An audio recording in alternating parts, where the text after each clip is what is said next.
त्यांच्या स्पीडवर ज्या गतीने ते चालले त्याच्यावर मात्र आमचा आक्षेप आहे.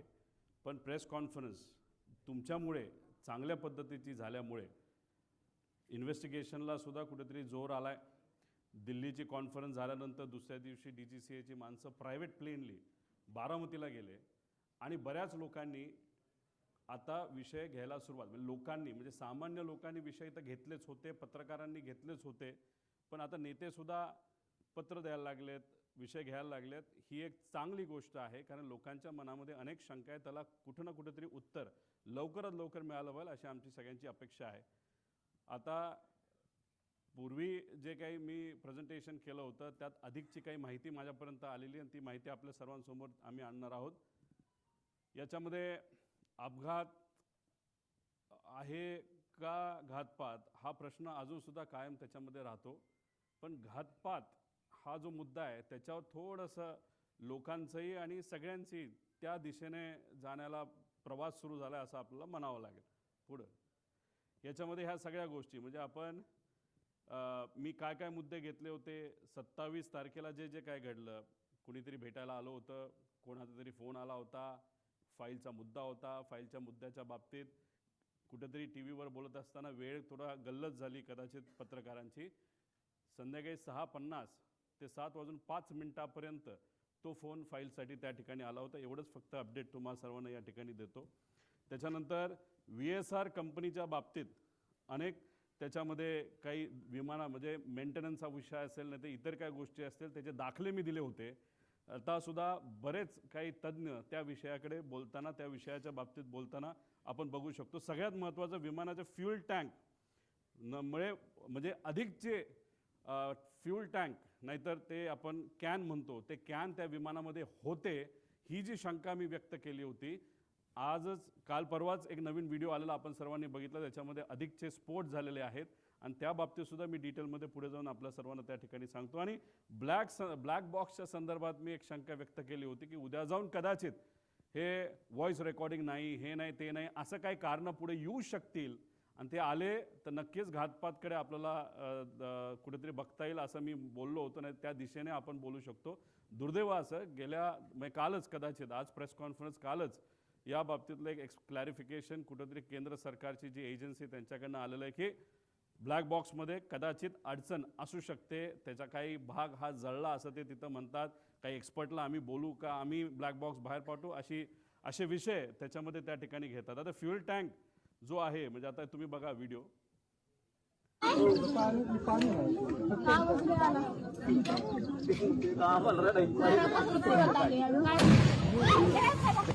आता हा व्हिडिओ आहे, एकच स्फोट आहे असं नाही, असे बरेच झाले होते. आणि एक तुम्ही समजून घ्या की 2023चं विमान जे पडलं होतं ते मोठं होतं आणि ते पडत असताना रनवेवर पडलं होतं. रनवेवर पडलं म्हणजे रनवेची जी सरफेस आहे ती डांबरी होती, नाही तर कडक होती. दादांचं विमान जे पडलं होतं तसं कडक सरफेसवर, म्हणजे ते रनवेवर पडलं नव्हतं, ते साईडला पडलं होतं. त्यामुळे बॉल तुम्ही घेतला तर बॉल जर समजा फरशीवर टाकला तर बाउंड जास्त होतो आणि तो समजा मातीत टाकला तर कमी होतो. त्यामुळे तो जो इम्पॅक्ट आहे ॲज कम्पेअर्ड, त्याची वेलॉसिटी आणि सगळ्या गोष्टी बघितलं तर जिथं दादांचं विमान पडलं तिथं ते कमी व्हायला पाहिजे होतं. पण स्फोट का झाला त्याचं मुख्य कारण, जी शंका आम्ही घेतली होती ती नक्कीच कुठं ना कुठंतरी खरी ठरत आहे की नक्कीच त्या विमानामध्ये फ्यूल टँक अधिकचे होते. आणि फ्यूल टँक कुठं असतं की जिथं टॉयलेट असतं, म्हणजे जो विमानाचा शेवटचा भाग असतो तिथं ते ठेवण्याची जागा असती आणि त्याच्या मागच्याच बाजूला तिथं ब्लॅक बॉक्स असतो. म्हणजे हे जे म्हणतात की जळलंय, नाही तर तिथपर्यंत आग गेली होती आणि त्याच्या पुढच्याच बाजूला, म्हणजे पहिले कॅन पेटले आणि नंतर विमानाचे पंखातलं पेट्रोल पेटलं असं आपल्याला म्हणता येईल. आता हे सगळे डिटेल्स आहेत, 7 वगैरे सगळं, त्याच्यामध्ये पेट्रोल किती लागणार आहे, 250 लिटर 400 लिटर ह्याचं ॲव्हरेज आम्ही काढलेलं आहे. हे सगळे गणितं त्याच्यामध्ये आहेत. त्याच्यामध्ये आपण जर बघितलं तर मुंबईवरनं हे विमान जात असताना फुल टँक हे भरले होते, म्हणजे ते पूर्ण विमानचे जे पंखे असतात त्या पंख्यामध्ये जो टँक असतो तो फुल भरला होता. अरे फुल कशाला भरायचं, तुम्ही इथून उडत असताना तुम्ही जर उद्या जाऊन लगेचच बारामतीला जाऊन हैदराबादला तुम्ही गेला असता तर हैदराबादला जाऊन तुम्ही तिथं फ्यूल भरू शकला असता. काही लोक म्हणतील अरे बाबा महाराष्ट्राचं स्वस्त आहे, तसं सुरतचं जास्त स्वस्त आहे. पण मग आता 3-3.5 हजार लिटर जर त्याच्यामध्ये फ्यूल बसत असेल तर त्याला 10 रुपयाचा फरक काढला तर 30-35 हजाराचा फरक पडतो, मोठा फरक होत नाही. त्यामुळे एवढं फ्यूल पंखात पण आणि आत पण असं आमचं मत आहे की हे एवढं घेऊन बारामतीच्या दिशेने जाण्याचं कारण काय. आणि जे मी पायलटच्या बाबतीत बोललो होतो की मुद्दामूनच कदाचित त्याचा वापर करून, पायलटचा वापर करून हा घातपात झाला असावा आणि त्या घातपातामध्ये फ्यूल जास्त असलं की मोठा स्फोट होईल हे कुठेतरी शंका लोकांच्या मनामध्ये, आमच्या मनामध्ये ती कुठेतरी खरी ठरताना आपण सर्वजण बघू शकतो. हा तसा या ईमेल प्रमाणे फ्लाईट प्लॅन आहे, पण आम्हाला जे कळालंय तसा ऑफिशियली त्यांनी DGCA फ्लाईट प्लॅन काय, कारण त्याच्यामध्ये विषय एवढाच आहे की ते परत पुण्याला तर ते लँड करू शकत नाही, का पर्यायी एअरपोर्ट द्यावं लागतं. ते पुणे देऊ शकत नाही कारण का तिथं डिफेन्सचं फ्लाईंग सकाळी होतं. त्यानंतर मग त्याला सोलापूर देता येत नाही, त्यात सुद्धा अडचण आहे. त्याला जर दुसरं कुठलं तरी द्यायचं असेल तर ते फक्त चिपी एअरपोर्ट देऊ शकतात, पण ते पण नाही कारण त्यावेळेस तिथं धुक्का असू शकतं. पण असेल तर कुठलं तर मुंबईच असेल. त्यामुळे ते उगाचच तुम्ही जो फेरफटका मारला तो न मारता अंदाज घेऊन 3000ची विजिबिलिटी जी 5000 पेक्षा कमी आहे. 5000 हे DGCAचं नॉर्म आहे. एक तर तुम्ही उडायला नव्हतं पाहिजे, हा आमचा मुद्दा आहे. आणि उडला तरी लँड करण्याचा प्रयत्न तिथं केला नाही पाहिजे. तुम्हाला परत मुंबईला यावं लागलं असतं. आणि पण फ्यूल भरलं होतं, आत अधिकचे टँक होते असं आमचं मत आहे. आणि त्याच्यात परत जाण्यापेक्षा डायरेक्ट हे विमान खाली आदळण्यात आलं, हे मुद्दामून आदळण्यात आलं असं आम्हाला आता त्या ठिकाणी वाटायला लागले. पुढं आता ह्याच्यामध्ये सर्वात म्हणजे विमान टेक ऑफ, हे मी तुम्हाला सांगितलं. फ्लाईट प्लॅनची माहिती आपल्याला लागेल. आता फ्लाईट प्लॅनच्या बाबतीत तिथं एक गोपी नावाचा VSIचा हँडलर आहे, लय करामती आहे, मुंबईमध्ये तो बसतो. आता हे काय करतात, फ्लाईट प्लॅन हे मॅन्युपुलेट करू शकतात. हा जो इन्व्हेस्टिगेशनला उशीर चाललाय ना, त्याचा पुढे जाऊन मी पुरावे देणार आहे ना, त्याच्या शेवटच्या बाजूला तर खूप वेगळे पुरावे त्याच्यामध्ये आहे. तर त्याच्यामध्ये मुद्दामून कागदपत्र बनवण्याचं काम हे VSR कडनं सुरू आहे असं आमचं तिथं मत आहे. आणि याच्यामध्ये जर तुम्हाला डॉक्युमेंटेशन बघायचं असेल, इन्व्हेस्टिगेशन एजन्सीला सांगायचे ईमेलचे पुरावे तिथं बघितले पाहिजे. कारण हेड ऑफिस दिल्लीला आहे, दिल्लीवरनं फ्लाईट प्लॅन हा खाली या गोपीकडे आला असावा, गोपीला ते प्रिंट केला असावा, त्याच्यावर सह्या घेतल्या असाव्या. त्यामुळे फ्लाईट प्लॅन आणि हे सगळे डॉक्युमेंट आहेत, हे कागदी डॉक्युमेंट न घेता CCTVच्या खाली केलेले त्या तारखेचा CCTV असणारे, नाही तर ईमेलचं प्रूफ त्याच्यामध्ये बघा. हे जे कागदपत्र आता ते सगळे मॅन्युपुलेट करतील एका खोलीमध्ये बसून, कुपा करून कागदाला कागद जोडण्याचा प्रयत्न त्या ठिकाणी फक्त करण्यासाठी करू नका. डिजिटल प्रूफ आम्हाला पाहिजे, ही मागणी आमच्या महाराष्ट्रातल्या लोकांची आहे. पुढं आता ब्लॅक बॉक्स पुढं जळतो का. आता ह्याच्यामध्ये काय सांगितलंय की ब्लॅक बॉक्स जळला, त्यातली माहिती नाही मिळाली, बरंच काय आहे. आता हे काल परवा तुम्ही बघितलं असेल, सगळ्या तज्ज्ञांनी सांगितलंय की 1100 डिग्री सेल्सिअसला 1 तास जर हा आगीत पडला असेल, ते सुद्धा 1100 डिग्री सेल्सिअसला, तरच कुठं ना कुठं तरी हा ब्लॅक बॉक्सला फटका बसू शकतो. याच्यामध्ये 2 भाग असतात. एक व्हॉइस, मागे घ्या, व्हॉइस रेकॉर्डिंग असतं ज्याला CVR म्हणतात, आणि FDR असतं. FDR म्हणजे जे आम्ही म्हणतोय त्याला काही गोष्टी बंद केल्या, मग त्याचं जे हाईट असेल, स्पीड असेल, ह्याचा सगळा डेटा असतो, तो त्याच्यामध्ये FDR मध्ये असतो. आता प्रेशर, जर 6000 मीटर खोलीपर्यंत जे प्रेशर असतं पाण्याचं, त्या प्रेशरला हा ब्लॅक बॉक्स टिकू शकतो, 1 महिना टिकू शकतो. हे प्रेशर अतिरिक्त सांगितलंय 6000, म्हणजे समुद्रात वेगळं असतं. मग कितीतरी हजार हत्ती त्याच्यावर उभे केले, एवढं प्रेशर त्याच्यामध्ये असतं. आणि आगीच्या बाबतीत मी सांगितलंय. आता आगीच्या बाबतीत लोक म्हणतील रे असं नाही, तिथं खूप मोठा ब्लास्ट झाला. एक तुम्ही समजून घ्या, तिथं बरेचसे कागद हे न जळलेले तुम्हाला दिसले. त्याचं कारण असं, तो भपका जो स्फोटचा असतो तो काही सेकंदासाठी असतो आणि तो नंतर विझून जातो.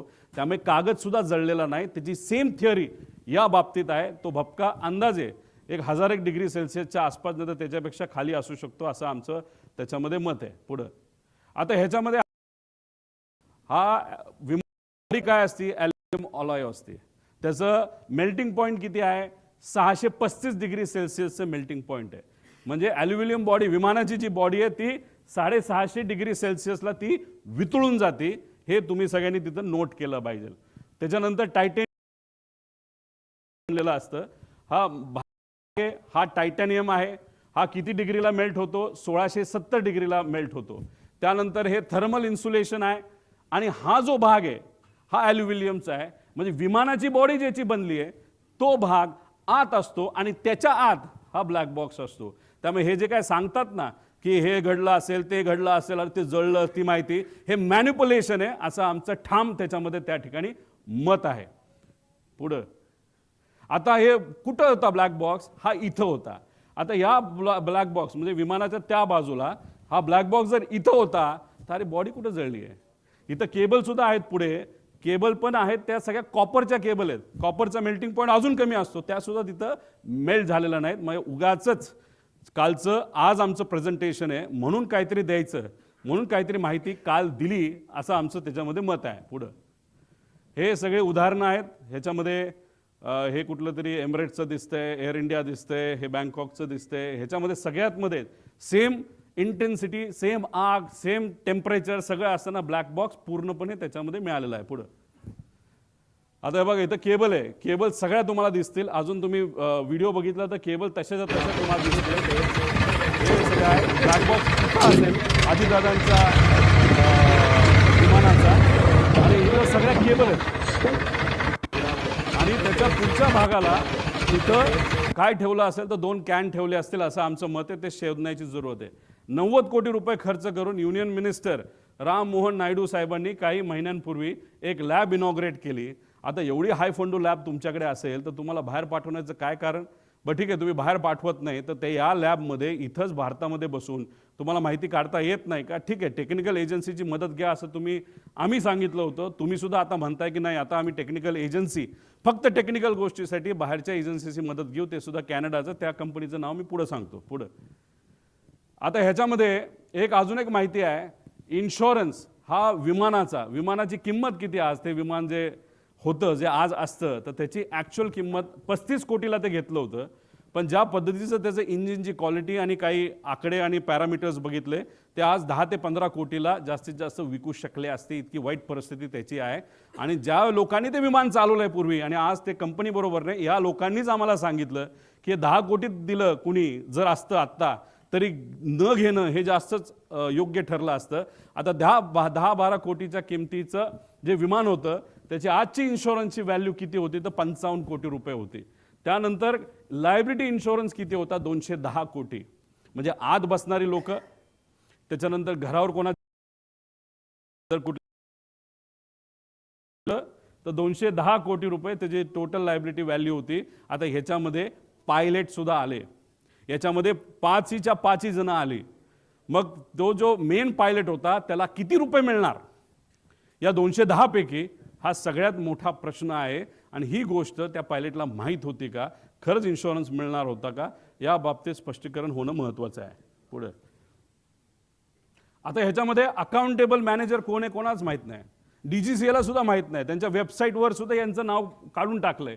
Chief of flight safety, director of training. ह्या अकाउंटेबल मॅनेजरचं इंटरव्ह्यू हा DGCA घेतं आणि DGCA इंटरव्ह्यू घेतल्यानंतर त्यांनी अप्रूव्ह केल्यानंतर हा फ्लाईट मॅनेजर आपल्याला त्या ठिकाणी मिळतो.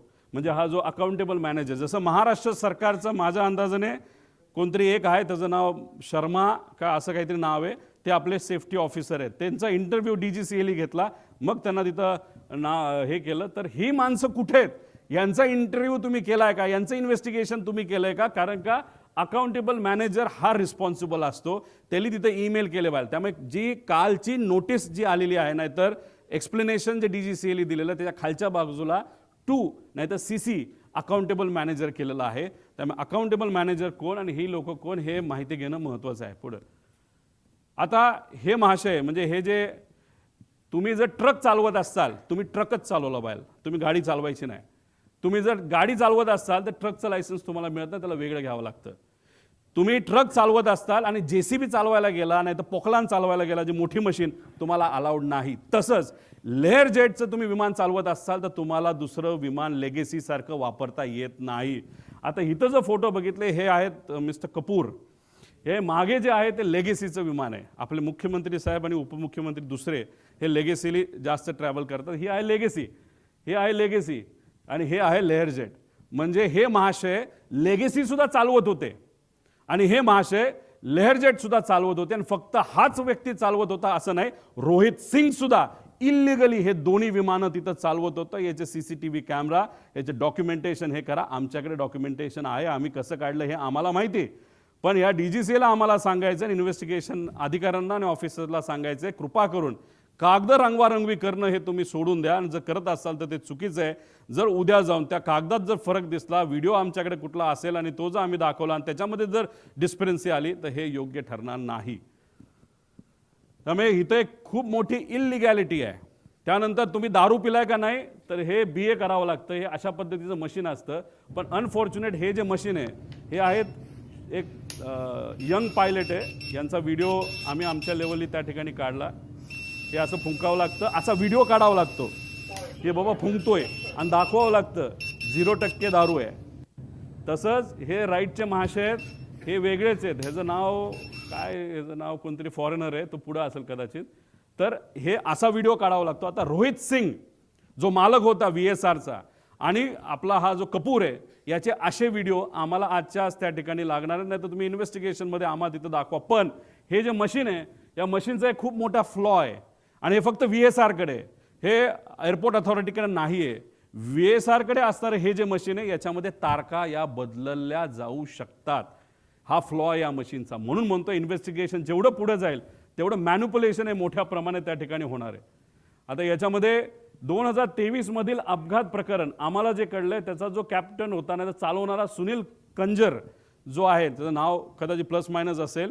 जसा कपूर दोनदा त्याला स्थगिती मिळाली होती, त्याचं लायसन्स कॅन्सल झालं होतं दारू पिला म्हणून, तेव्हा हे 2023चं VSRचं मुंबईमध्ये जो ॲक्सिडेंट झाला त्याचा जो सुनील कंजीर नावाचा जो व्यक्ती आहे, तर त्याचा सुद्धा त्या ठिकाणी दारूच्यामुळे ते दोनदा त्याचं लायसन्स कॅन्सल झाला तो, असं आम्हाला कळतं. म्हणजे जे जे कमर्शियल फ्लाय करतात, मोठे मोठे विमानं, एमिरेट्स, एअर इंडिया वगैरे, तिथं ज्यांना नोकऱ्या मिळत नाही ते सगळे, आणि काही चांगले पण लोक आहेत, खराब नाही, पण काय असे मोठे मोठे लोक सगळे इथं काम करतात. पुढं हे सगळे डॉक्युमेंट्स आम्हाला तिथं लागणार आहेत. आता हा कार्लोस नावाचा जो माणूस आहे गृहस्थ, हा व्हेनेझुएलाचा आहे, इंटरनॅशनल त्याचं लायसन्स आहे.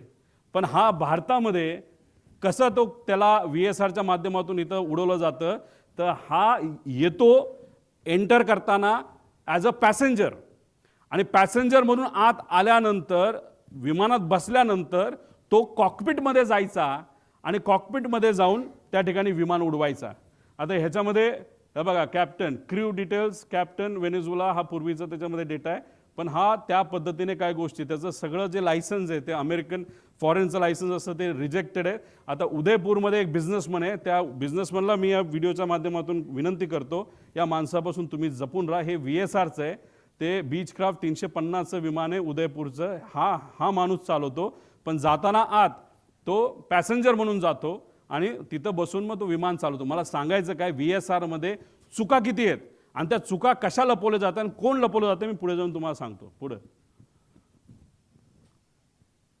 आणि हे वेदर रिपोर्ट वगैरे हे सगळे डेटा आम्ही मागितलेला आहे, मागणार आहोत, पत्र देणार आहोत. पुढे आता पायगड्या, VSRसाठी DGCAकडून काय पायगड्या घातल्या जातात का, पुढे घ्या. आता हा रिपोर्ट आहे, तुम्ही इथं बघताय, लेअरजेट 45. आता मला तुम्ही सांगा, तुम्ही जर टेक्निकल इन्व्हेस्टिगेशन एजन्सी असाल तर तुम्ही टेक्निकली बोललो पाहिजे ना, कॅमेराचं काय आहे, त्याचं पिक्सल किती आहे, डिटेलमध्ये बोललो पाहिजे. पिक्सल, कॅननचा कॅमेरा आहे तर कॅनन 1 आहे का 2 आहे का, नाहीतर मोबाईल जो वापरला, जो तिथं मर्डर सीनवर मोबाईल जो सापडला तो iPhone 17 आहे का 16 आहे का 15, हे तुम्हाला सांगावं लागेल. पण बघा, टेक्निकल इन्व्हेस्टिगेशन एजन्सी जी काम करते, का आम्ही ऑब्जेक्शन घेतो या एजन्सीवर आणि DGCAच्या आत्ताच्या लोकांवर, सगळ्याच नाही पण काही लोकांवर. इथं लिहिलं लेअरजेट 45 एअरक्राफ्ट. हे लेअरजेट 45 एअरक्राफ्टच नाही आहे, हे लेअरजेट 45 कुठे रे XR हे विमान आहे. हे आहे लेअरजेट 45 जे अजून सुद्धा उडते. हे 1 स्टेप पूर्वीच आहे आणि हे विमान आहे अजितदादांचं. हे आहे XR, हे अमेरिकेतून बाय केलं होतं. पुढे मी तुम्हाला डिटेल्स देतो. म्हणजे एजन्सी, कालचा रिपोर्ट तुम्ही वाचून बघा DGCAचा, त्याच्यामध्ये सुद्धा त्यांनी लेअरजेट 45 दिलंय. फक्त आम्ही म्हणतोय XR आहे आणि ते खरंच XR आहे. हे वेबसाईट ही त्या VSRची वेबसाईट आहे आणि अमेरिकेवरून ते विमान घेतलं, त्याचे डिटेल्स पुढे जाऊन बघितले, ते सुद्धा XR आहेत. म्हणजे तुम्ही टेक्निकल एजन्सी असताना, तुम्ही टेक्निकल इन्व्हेस्टिगेशन करत असताना तुम्ही जर मॉडेलच चुकवत असाल तर तुमच्यावर आम्ही विश्वास कसा ठेवायचा. मोठ्या नेत्यांनी सांगितलंय की रोहित पवार असं ऑब्जेक्शन घेत नाही. काल कुठला तरी इथला एक मुंबई पुरता मोठा नेता का छोटा नेता त्यांनी सांगितलं की का ऑब्जेक्शन घेत, याच्यासाठी आम्ही ऑब्जेक्शन घेतोय. तुम्ही याच्यामध्येच जर मॉडेलच चुकवत असाल तर पुढे इन्व्हेस्टिगेशन तुम्ही कशी करणार आहात असा प्रश्न आहे पुढे. हा बघा, आता दुसरं केंद्रीय विमान DGCA, आता सर्टिफिकेट ऑफ रजिस्ट्रेशन आणि ह्याच्यामध्ये सर्टिफिकेट ऑफ हे विमानाचं काय म्हणतात त्याला, एअरवर्दीनेस, हे दोन आहेत. आता एअरवर्दीनेस सर्टिफिकेट ऑफ एअरवर्दीनेस कधी आलंय 21ला आणि विमान रजिस्टर कधी झालंय 22ला. म्हणजे काय केलं, आधी गाडी घेतली, त्याचं सगळं PSU वगैरे केलं, सगळं करून टाकलं आणि नंतर ती रजिस्टर केली, तसं विमानाचं झालं. हे चुकीचंच आहे. हे PIB रिपोर्ट आहे 28/1चा. याच्यामध्ये जर तुम्ही certificate of registration, certificate of airworthiness याच्यामध्ये जो फरक येतोय तो 1 वर्ष आधीचा आहे, हेच तुम्ही चुकला आहात.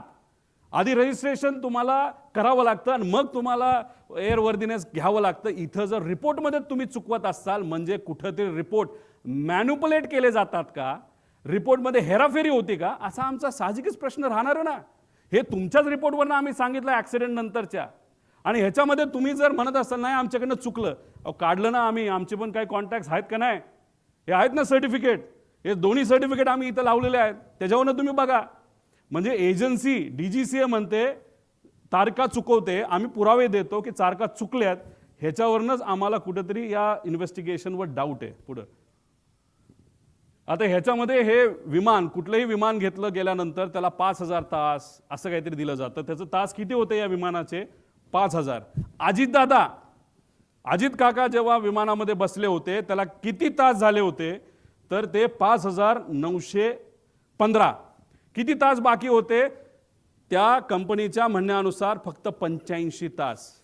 अहो आम्ही सुद्धा जेव्हा उडतो ना, आम्ही बघतो 400 तास बाकी आहेत का 500 तास बाकी आहे, हे आम्ही सिव्हिलियन म्हणून बघतो. मग अजितदादा तर Z+ सिक्युरिटीचा माणूस होता, त्यांच्या विमानामध्ये जेव्हा ही घटना घडली तर आपण जर बघितलं तर ही 14/9चा हा विषय आहे. तर हा जो रिपोर्ट आला आहे तर त्याच्यामध्ये 4,915 म्हणजे 85 तास फक्त बाकी होते. आणि ह्याच्यात आमचा क्लेम आहे, आणि मी जी हनीवेल नावाची कंपनी जी हे इंजिन बनवलं त्या कंपनीच्या मॅनेजरला जर मराठी कळत असेल ना तर ट्रान्सलेट तुम्ही करा की खरी माहिती ही DGCAला तुम्हाला ईमेलच्या माध्यमातून द्यावी लागेल. आम्ही प्रयत्न केला पण ते आम्हाला देत नाही. आमचा अंदाज आहे हे मशीन 5,000 त्याचं वय होतं, तर हे मशीन 8,000 पर्यंत उडलेलं आहे. म्हणजे दादांकडे मशीन देत असताना तसंही त्या मशीनमध्ये काहीच राहिलं नव्हतं आणि त्याची किंमतही खराब झाली होती. आणि मग मुद्दामूनच ह्याच्यामध्ये मशीनसुद्धा देताना खराब क्वालिटीचंच दिलं, नुकसान होताना कमी व्हावं. आणि हा अपघात का घात हा प्रश्न तर त्याच्यामध्ये राहतो. पण हे मेंटेनन्स सगळे बघितल्यानंतर दादांना जे मशीन दिलं Z सिक्युरिटीने असताना सुद्धा, VIP ट्रॅव्हल होतोय ह्या VSR कंपनीला माहिती असताना, ॲरो या कंपनीला माहीत असताना सुद्धा मशीन हे संपलेलं होतं. आणि तेच मशीन म्हणजे इंजिन त्या विमानाला होतं आणि तेच विमान हे अजितदादांसाठी त्या ठिकाणी सेवेसाठी दिलं. म्हणजे हे आश्चर्याची गोष्ट आहे. इतकं जर कुणी दुर्लक्ष करत असेल एवढ्या मोठ्या VIPला, तर कदाचित हा VIP फक्त लोकांसाठीच VIP मोठा नेता होता, बाकीच्यांना या नेत्याची काहीच किंमत नाही असं आपण म्हणायचं का, असा प्रश्न आम्हा सगळ्यांना निर्माण होतो. पुढं आता बघा, विमानाला कलर करायचा असेल तर तो घरी करता येत नाही, तुमच्या गॅरेजमध्ये करता येत नाही, त्याला त्याच कंपनीकडे पाठवावं लागतं. त्याला 3-4 कोटीचा खर्च आहे. काही दिवसांपूर्वी एक व्हिडिओ आहे एमिरेट्सचा, तो रंगवायला, एका एमिरेटच्या मोठ्या विमानाला रंगवायला 50 कोटी रुपये लागले फक्त रंगवायला. आता ह्या महाशयाली घरीच पेंटिंग केलं. आता ह्याचं कारण बघा, हा जळल्यानंतर एक नंबर इथं तुम्हाला दिसतोय, हा आधी दिसत नव्हता, जळल्यानंतर तो दिसायला लागला. तो नंबर काय आहे? N80PQ. मग आम्ही आमच्या अमेरिकाच्या कॉन्टॅक्टचा वापर केला. तिथं जे कुठले आमच्या ओळखीचे कॅनडाचे लोक आहेत त्यांच्याकडे आम्ही बघितल्यानंतर हे काय आहे N80PQ, हे आहे US रजिस्ट्रेशन. हे आहेत त्यांची वेगवेगळे मालकं, 5 मालकं झालीत. त्याच्यामध्ये काय फायनान्स कंपन्यात काय आहेत, म्हणजे एखादी मारुतीची गाडी नाही तर कुठलीही गाडी घेत असताना आपण बघतो फर्स्ट ओनर आहे का सेकंड ओनर आहे. इथं 4-5 ओनर होते, म्हणजे एवढं जुनं मशीन, ह्याची किंमत 15 कोटीच्या पुढं त्या ठिकाणी नाही आहे. तर ही माहिती घेतल्यानंतर हे अमेरिकेवरनं विमान आणलं होतं पुढं. आता हे बघा, कुठलंही विमान हे जेव्हा तुम्ही भारताच्या बाहेरून आणता, ही एक लिस्ट असते, त्याला आपण म्हणतो STC सप्लिमेंटेड टाईप सर्टिफिकेट. याच्यामध्ये मी मार्क केलेत, हे लेअर जेटचे आहेत. पण ह्याचा सखोल STCचा आम्ही अभ्यास केल्यानंतर एक मी फार जबाबदारीने हे स्टेटमेंट करतोय, लेअर जेट हे विमान भारतामध्ये रजिस्टरच होऊ शकत नाही. हे स्ट्रेट फॉरवर्डली तुम्हाला सांगतो, हे इल्लिगली रजिस्टर झालेत DGCAच्या काही अधिकाऱ्यांचा उपयोग करून, नाही तर वापर करून, नाही तर ज्या ज्या गोष्टी ज्या द्यायच्या होत्या त्या देऊन. आणि स्वस्तातलं विमान हे VIP साठी मुद्दामून वापरलं गेलं का? त्यामुळे VSR कंपनी का बंद झाली पाहिजे? त्यात इन्व्हेस्टिगेशन करत असताना फक्त त्या DGCAच्याच लोकांना घेऊन का नाही केलं पाहिजे? भारताच्या बाहेरची का चांगली इन्व्हेस्टिगेशन एजन्सी आणली पाहिजे? ह्या सगळ्या गोष्टी म्हणजे इथं तसं बघितलं तर कमिटी बघितली तर सगळेच चुकीचे असं मी म्हणणार नाही, पण चोरालाच पोलिसाचं काम दिलं असं म्हणायला काही हरकत नाही. अशी आजची परिस्थिती आहे. पुढं आता ह्याच्यामध्ये CVR फार चर्चेत आहे. CVR हे आहे ज्या दादांचं ॲक्सिडेंट झालेलं विमान. इथं तुम्ही बघितलं तर तो CVR जो त्याच्यामध्ये बसवलेला आहे, अमेरिकेचं हे मशीन आहे, त्या CVR मध्ये किती मिनिटं रजिस्टर होऊ शकतात आवाज? फक्त 30 मिनिटं. आणि DGCAचं सिव्हिल एव्हिएशन रिक्वायरमेंट काय म्हणतात? 2 तास. जर मशीनमध्ये विमानात 30 मिनिटं होतं आणि DGCAचं रूल बुक म्हणतं 2 तास, मग हे विमान कसं रजिस्टर भारतामध्ये झालं असा आमचा प्रश्न आहे. साहजिकच आहे. काही लोक म्हणतील 30 मिनिटं, आता आपल्याला गोंधळ करता येईल. अजिबात नाही. ॲक्सिडेंट झाल्यापासून 30 मिनिटं तो एक फायदा आपल्यामुळे आहे. म्हणजे शेवट 30 मिनिटामध्ये काय झालं हे आपल्याला बघता येईल. आणि खास करून शेवटच्या 1.5 मिनिटामध्ये काय झालं हे सगळ्यात जास्त महत्त्वाची गोष्ट आहे. त्यामुळे हे 30 मिनिटाची लाईफ असताना 2 तास गव्हर्नमेंटचं नॉर्म असताना हे रजिस्टर कसं झालं असा आमचा प्रश्न आहे. पुढं आता हे FDR ब्लॅक बॉक्समध्ये हे FDR असतो. आणि मी कृपा करून एक समजा CVR आणि FDR मध्ये कुणी हस्तक्षेप करू शकत नाही. आणि FDR म्हणजे मेकॅनिकल जी मुवमेंट असतात, ती जी कंपनी तुम्ही काल बघितलं असेल त्यांनी एक नाव दिलेलं आहे, ती ही कंपनी आहे L3 टेक्नॉलॉजीज. ही आहे कॅनडाची. आता आम्ही कॅनडाचा कॉन्टॅक्ट तिथं वापरून आम्ही थोडंसं रिसर्च करून कॅनडा या त्या देशातून आम्ही हे सर्टिफिकेट आणलेलं आहे. या सर्टिफिकेटमध्ये हे जो FDR आहे ते FDR बद्दल त्याचा महत्त्व आहे आणि ती कंपनी कुठली हे मी तुम्हाला दिलेलं आहे. म्हणजे डॉक्युमेंट्स जसे DGCAकडे आहेत तसं आपण प्रेमाने आणि आपला माणूस जवळचा गेला या दृष्टिकोनातून जर धडपड केली तर आपल्याला बरीच माहिती मिळते. आणि शुभचिंतक खूप आहेत, कारण का दादा एक फार मोठा नेता होता, त्यामुळे माहिती ही बऱ्यापैकी आता आमच्याकडे यायला लागलेली आहे. त्यामुळे विनंती या एजन्सीला आहे की तुम्ही सुद्धा चांगल्या पद्धतीचं इन्व्हेस्टिगेशन करावं. त्यामुळे ही L3 टेक्नॉलॉजीज नावाची कंपनी आहे. पण आमचं मत आहे की लेअर जेट हे रजिस्टर करू शकत नाही, बेकायदेशीरपणे हे रजिस्टर झालंय. पुढं आता ह्याच्यामध्ये सप्लिमेंटल टाईप जे हे आहे सर्टिफिकेट, आता ह्यात रिव्हॅलिडेशन वगैरे जे आहे FFA STC for Indian operations, VSR आणि DGCA हे सगळ्या गोष्टी आता ह्याच्यामध्ये सांगितलं की DGCA आणि VSR मध्ये फार जवळचे संबंध होते. ते संबंध कसे होते हे मी पुढे सांगतो. पुढं आता ह्याच्यामध्ये आपण बघितलं की ह्यात ऑर्डर काढली, ही इन्व्हेस्टिगेशनची ऑर्डर आहे. आता ही कधीची आहे? तारीख आहे 2/2 म्हणजे अपघात झाल्यानंतर 4 दिवसाली. का मोठा नेता नव्हता का? त्याच दिवशी काढायला काय झालं होतं का दुसऱ्या दिवशी? जसे इन्व्हेस्टिगेशन करण्यासाठी काय फॉरेन्सिकची लोक संध्याकाळी पोहोचली निवांत, कुठे जेवायला गेले असतील, कुठे फिरायला गेले असतील. आणि एवढा मोठा नेता जाऊन सुद्धा अख्खं जग तिथं आलं होतं. आणि हे इन्व्हेस्टिगेशन आणि फॉरेन्सिकचे लोक संध्याकाळी 8ला का 7ला का कधीतरी तिथं पोहोचली असं आम्हाला कळालं. ते ह्याच्यामध्ये तुम्ही 4 दिवसानंतर एजन्सी काढता. ह्याच्यामध्ये हे सगळी लोक DGCAची आहे. मग DGCA कसं चुकलं हे आम्ही सांगत असताना तुम्ही जर DGCAच्याच लोकांना त्याच्यामध्ये घेतलं असेल तर मग ह्याला आम्ही काय म्हणणार? आणि त्याच्यात हे अपूर्वा म्हणून ज्या आहेत, अपूर्वा अग्रवाल, ह्या जेट एअरवेजमध्ये काम करत होत्या. जेट एअरवेजचं काय रिलेशन आहे हे मी तुम्हाला सांगतो. पण ह्याच्यात एकाला सुद्धा लेअर जेट विमान कसं असतं, काय असतं, टेक्नॉलॉजिकल काय ॲडव्हान्समेंट आहे, एकाला सुद्धा याच्यामध्ये माहीत नाही. ही आजची परिस्थिती. आणि अशा लोकांना ज्याला विमानच कसं होतं, लेअर जेटमध्ये काय कॉम्प्लिकेशन असतात, काय टेक्नॉलॉजिकल ॲडव्हान्समेंट आणि प्लस मायनसेस असतात हे माहिती नसताना सुद्धा नावापुरती ही एजन्सी बनवली आहे. अपूर्वाचं नाव कुणी दिलं हे पुढे जाऊन मी तुम्हाला सांगतो. पुढे आता जो साऊथवेस्ट एअरलाईनचा जो अपघात झाला अमेरिकेमध्ये 17 एप्रिल 2018ला झाला. आणि प्राथमिक अहवाल कधी आला? 2 दिवसात आला.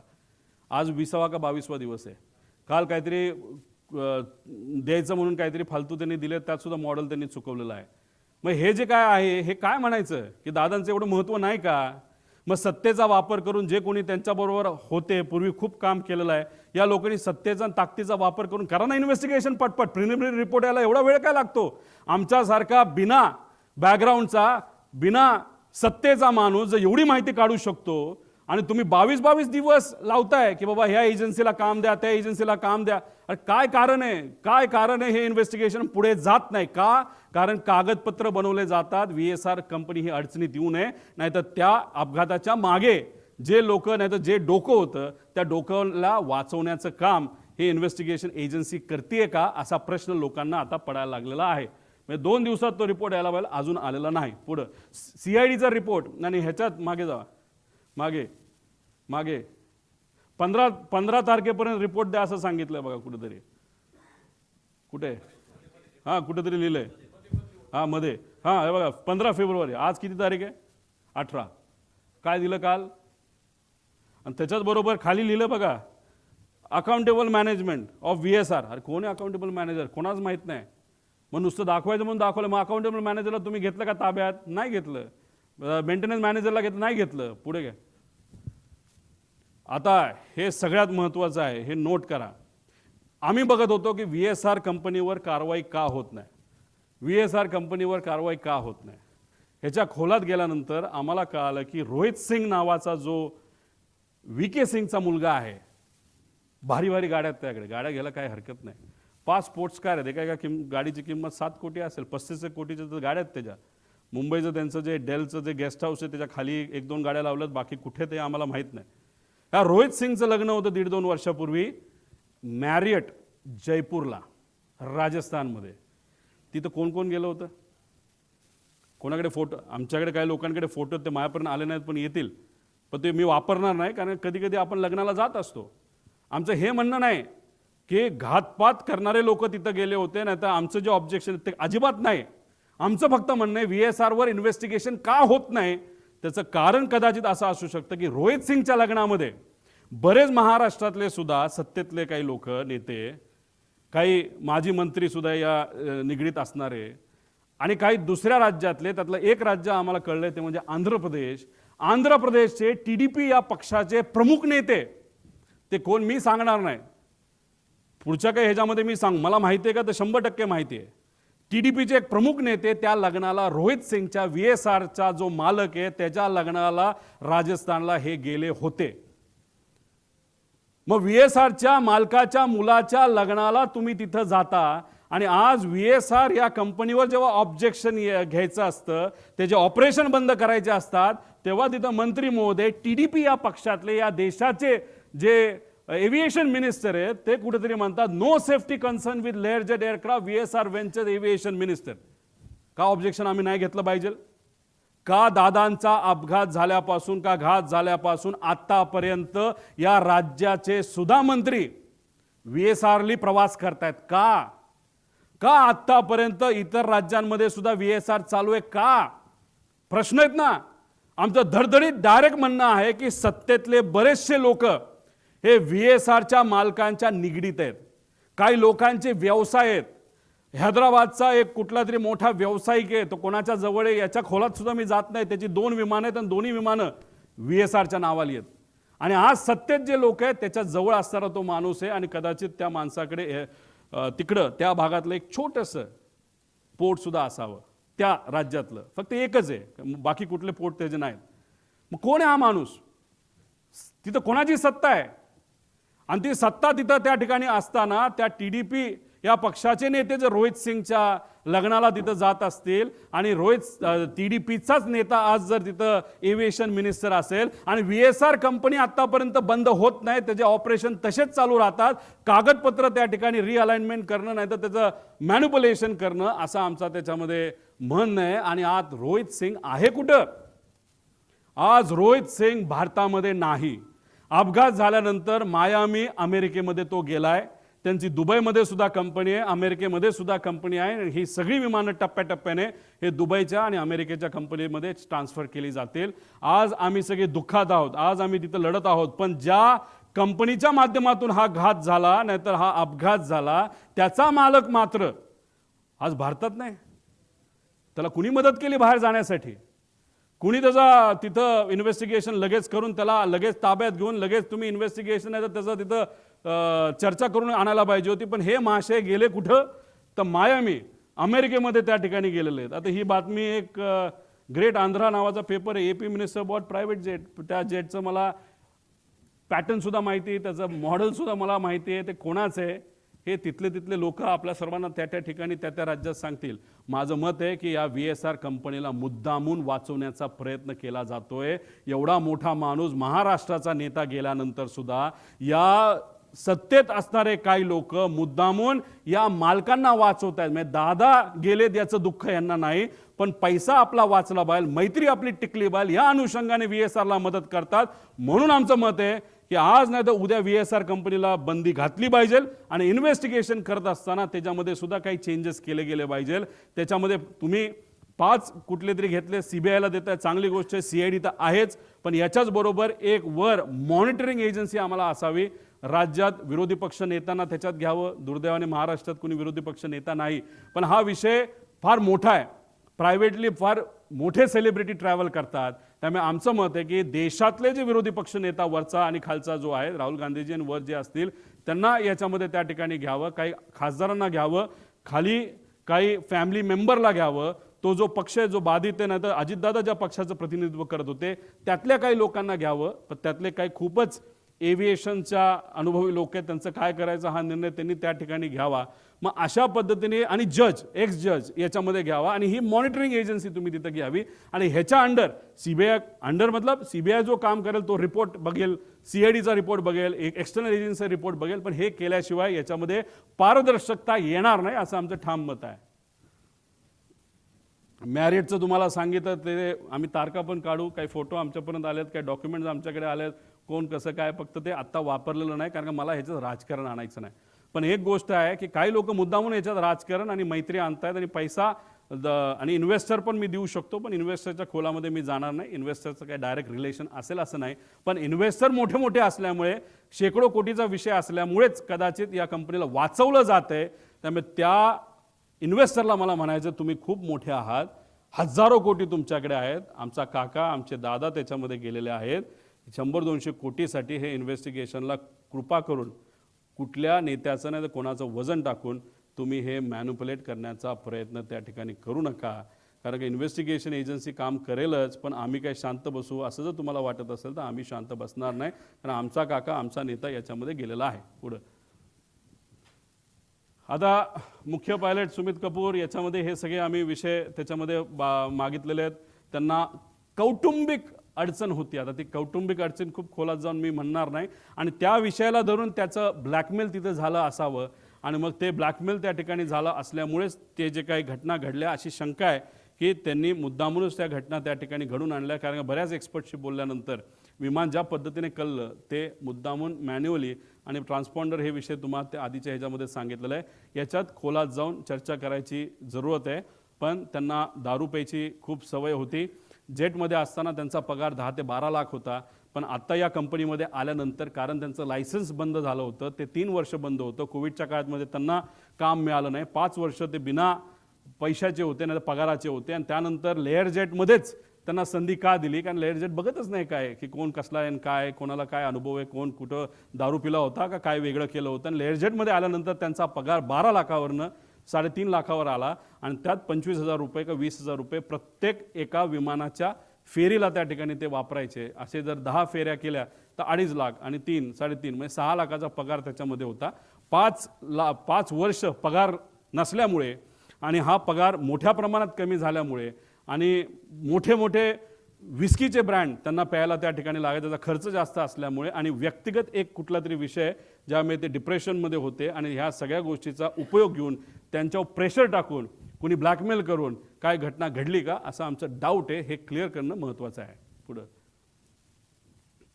रोहित सिंग शोधा आता ह्या माणसाला, कुठे आहे तो, कुठे आहे, कोणाचा मुलगा आहे, मुलगा तर VK सिंगचाच आहे. त्याच्यामध्ये DGCAचे काय रिलेशन आहे, DGCAच्या बद्दल तो काय म्हणायचा, कुछ भी हो मॅनेज होता है, कर सकते है, कुछ प्रॉब्लेम नाही, कसं कसं मॅनेज केलं याचे पूर्ण डॉक्युमेंट आहे. पण हे प्रेझेंटेशनमध्ये 2 तास जाईल, या खोलात झालं नाही.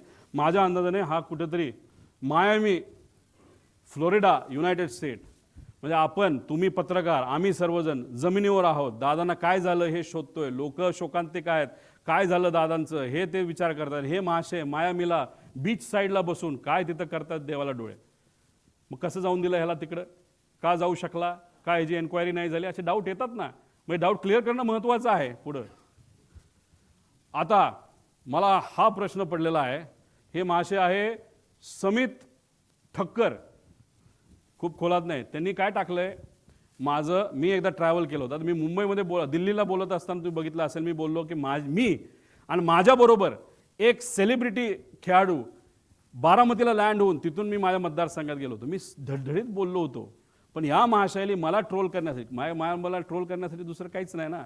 मग हे तू स्वतः ट्रॅव्हल करत असताना तुला काय कळलं नाही का? आम्हाला थोडी कळणार होतं का? तुझी अपेक्षा होती का, त्या ट्रोलरची अपेक्षा होती की त्यावेळेसच माझा ॲक्सिडेंट त्या ठिकाणी व्हायला पाहिजे होता, मी संपायला पाहिजे होतं आणि क्रिकेटरही संपायला पाहिजे होतं, अशी तुझी अपेक्षा होती का?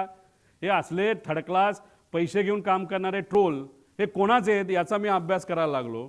हे आहेत एका फार मोठ्या BJP पक्षातले सगळे प्रमुख नेत्यांचे.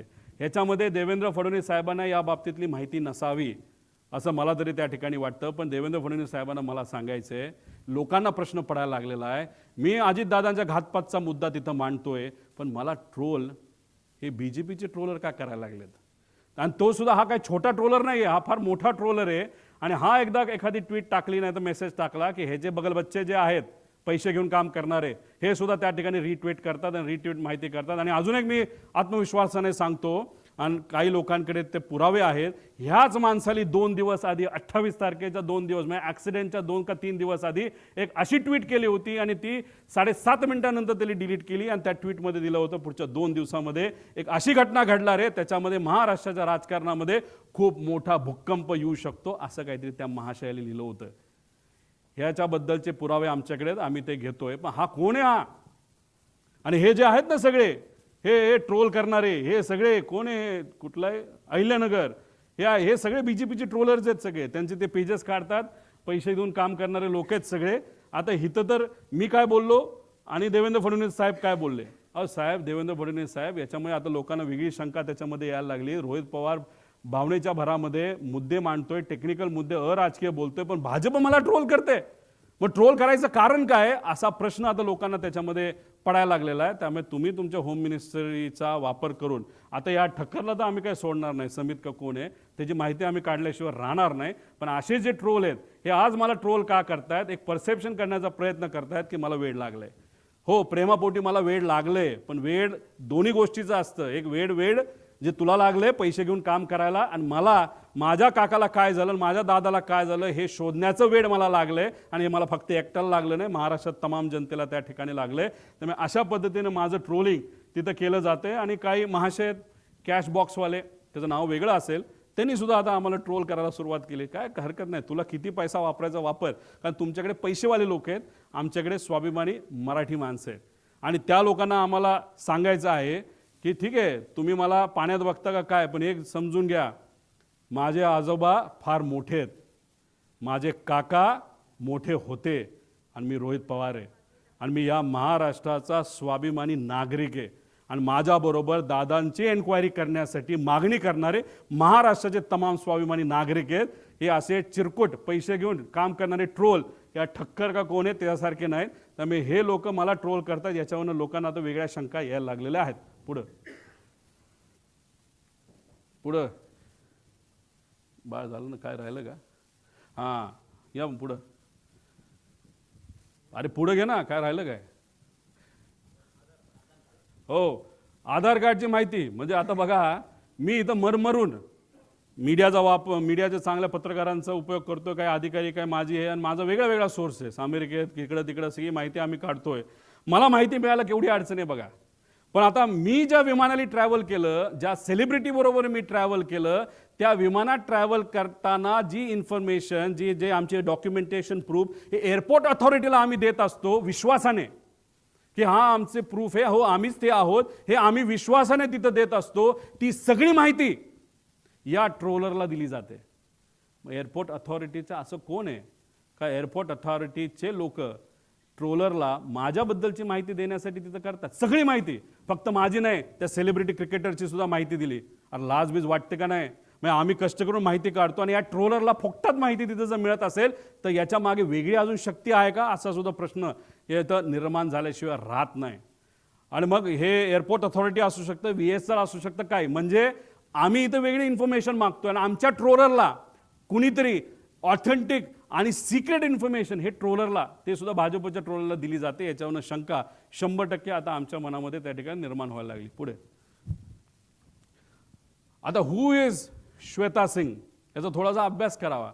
थोडक्यात तुम्हाला सांगतो, या आपल्या महाराष्ट्राच्या सुनबाई होत्या, आता नाही आहेत, त्या DGCA मध्ये काम करतात.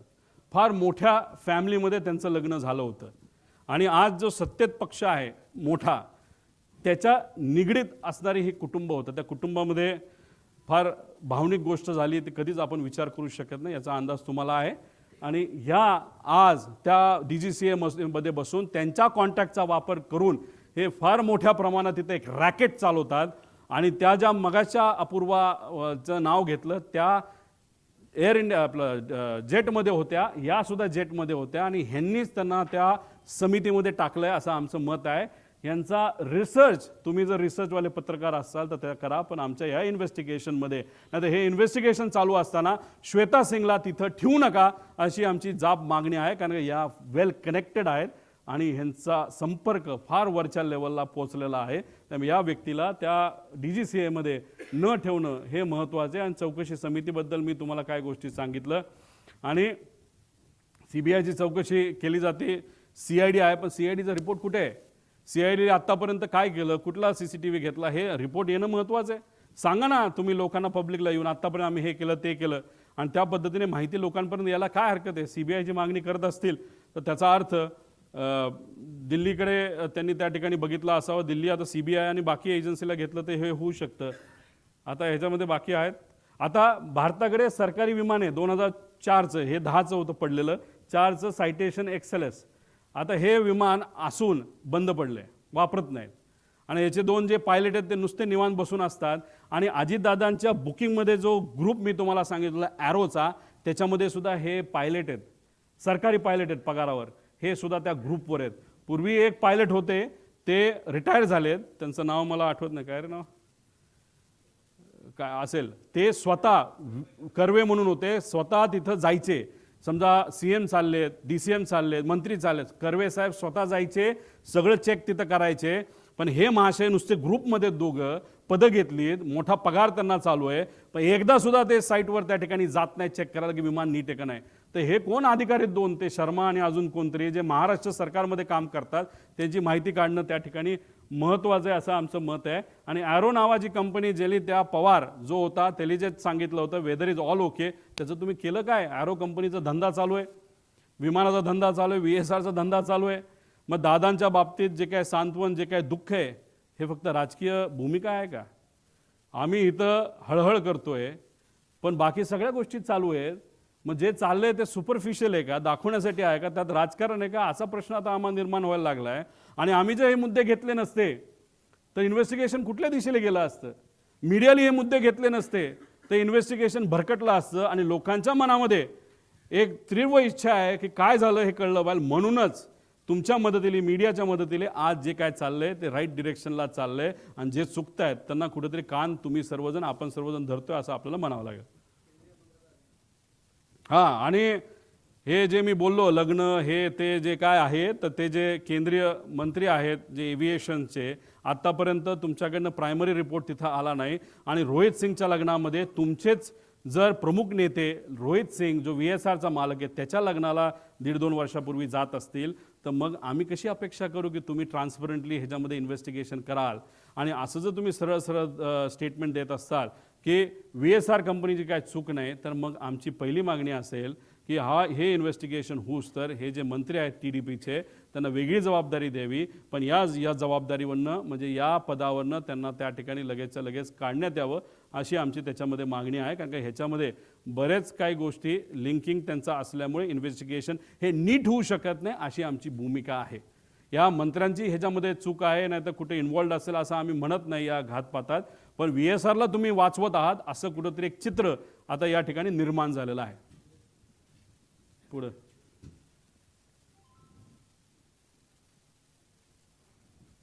आता ह्याच्यामध्ये एक नवीन प्रायव्हेट विमानं काही एजन्सीली आणि कॅश बॉक्स जी कुठली कंपनी असेल याच्या मालकाला घेतले, त्याच्यामध्ये कोण कोण पार्टनर आहे हे सुद्धा आता येत्या काळामध्ये आपल्याला शोधावं लागेल. एक त्याच पक्षाचा कुठला तरी नेता पार्टनर आहे असं आम्हाला त्याच्यामध्ये कळतंय. आता हा घातपाताचं जे काही दृष्टिकोन आहे एक तुम्ही समजून घ्या. म्हणजे लोकांना प्रश्न पडलेला आहे, ह्याच्यात खरंच राजकारण असेल तर जे काही विलिनीकरणाची चर्चा ही सुरू होती त्याच्यामध्ये दादांमध्ये आमच्यामध्ये काय चर्चा झाली हे आम्हालाच माहिती आहे. याच्यामध्ये एक चर्चा अशी असू शकते की आम्ही NDA बरोबर सत्तेत जाणार, आम्ही म्हणजे आमचा पक्ष, आणि ही गोष्ट काही लोकांना आवडत नसावी. नाही तर दुसरा जो सिनारिओ आहे, दृष्टिकोन आहे की दादाच NDAमध्ये राहणार नाहीत, दादाच NDAतून बाहेर निघतील आणि रस्त्यावरची सामान्य लोकांची साठीची लढाई आमच्यावर लढतील, आणि हा दृष्टिकोन एका गटाला आवडला नसावा. त्यामुळे ह्याच्यामध्ये जर राजकारण असेल आणि ह्याला जर घातपात असं आपल्याला म्हणावं लागेल आणि राजकारण आणायचं असेल तर या दोन दृष्टिकोनापैकी एक दृष्टिकोन कुठला तरी असावा, आणि त्या दृष्टिकोनाला पाठिंबा देणारा एक जो गट आहे तो याच्या मागे असू शकतो असंही आपल्याला त्या ठिकाणी म्हणता येईल. पण एक अजून जाता जाता एक सर्वात महत्त्वाची गोष्ट आहे ही, कदाचित जे जिल्हा परिषद पंचायत समितीचे अजितदादाच्या पक्षातले जे कुठले उमेदवार आहेत त्यांना हा मुद्दा कळेल. जेव्हा नगर परिषदचं इलेक्शन झालं होतं, नगरपंचायतचं इलेक्शन झालं होतं, महानगरपालिकेचं इलेक्शन झालं होतं, तेव्हा दादा सगळ्या गोष्टीचं नियोजन त्या ठिकाणी बघत होते. आजच्या राजकारणामध्ये काम करत असताना, इलेक्शन लढत असताना आपल्याला कशाची जरूरत असते तर आपल्याला मार्गदर्शक प्रमाणपत्र आणि कागदांची जरूरत असते. मार्गदर्शक कागद हे काय असतात हे कधीतरी मी नंतर त्या ठिकाणी आपल्याला सांगेल. पण एखादं मोठं इलेक्शन असेल तर मार्गदर्शक कागद हे जास्त लागतात, छोटं इलेक्शन असेल तर कमी लागतात.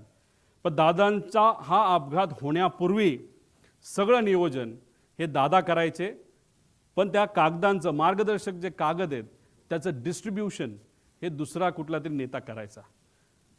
28 तारखेला असंही आम्हाला कळतंय, आता कळतंय म्हणून आम्ही सांगतोय की या जिल्हा परिषद पंचायत समितीच्या इलेक्शनचं या मार्गदर्शक कागदांचं योग्य असं नियोजन त्या ठिकाणी झालं होतं, आणि निर्णय असा झाला होता 200 पट ताकद या मार्गदर्शक कागदांच्या माध्यमातून इथं लावली जाणार. सगळं ठरलं, सगळं झालं.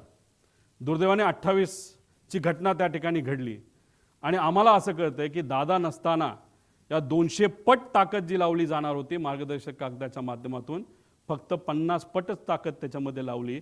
150 पट ताकद कमी लावल्यामुळे सुद्धा ते जे उमेदवार आहेत ते कुठंतरी काही गोष्टींच्या बाबतीत कमकुवत पडले आणि एकटे पडले दादा नसताना, अशी ती चर्चा आहे.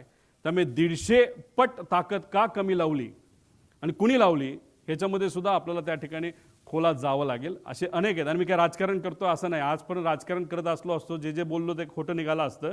पण जे मुद्दे मांडले, कारण शेवटी इन्व्हेस्टिगेशन करत असताना टेक्निकल इन्व्हेस्टिगेशन इज इम्पॉर्टंट, आणि त्याच्याच बरोबर जर क्रिमिनल इन्व्हेस्टिगेशन आपण करतोय तर त्याच्यामध्ये एक दिवस आधी काय घडलं, एक महिना आधी काय घडलं, कोण कोणाला भेटलं, नंतर काय घडलं, कोण कसं वागतंय, कोण किती भावनिक आहे, कोण कुठल्या विषयामध्ये एखाद्या महत्त्वाच्या विषयामध्ये चर्चा करत असताना कोण कुठल्या भावनेतून त्या ठिकाणी बोलतं, हे सगळ्या गोष्टी जर आपण बघितल्या तरच त्याला राईट इन्व्हेस्टिगेशन आपण म्हणू शकतो. त्यामुळे आमची मागणी आहे की याच्यात क्रिमिनल इन्व्हेस्टिगेशनसुद्धा त्याच्यामध्ये त्या ठिकाणी व्हावं, आणि टेक्निकल इन्व्हेस्टिगेशन तर व्हावंच, पण टेक्निकल इन्व्हेस्टिगेशनमध्ये काय चुका आहेत हे मी तुम्हाला आधी सांगितल्यामुळेच याच्यामध्ये मोठं रिस्ट्रक्चरिंग करण्याची त्याच्यामध्ये त्या ठिकाणी जरूरत आहे. पुढं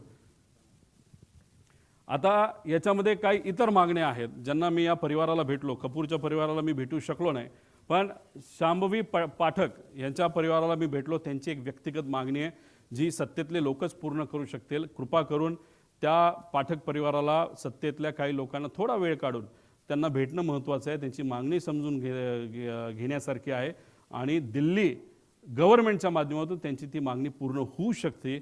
म्हणून मी आपल्या माध्यमातून त्या लोकांना जे सत्तेत आहेत त्यांना विनंती करतो.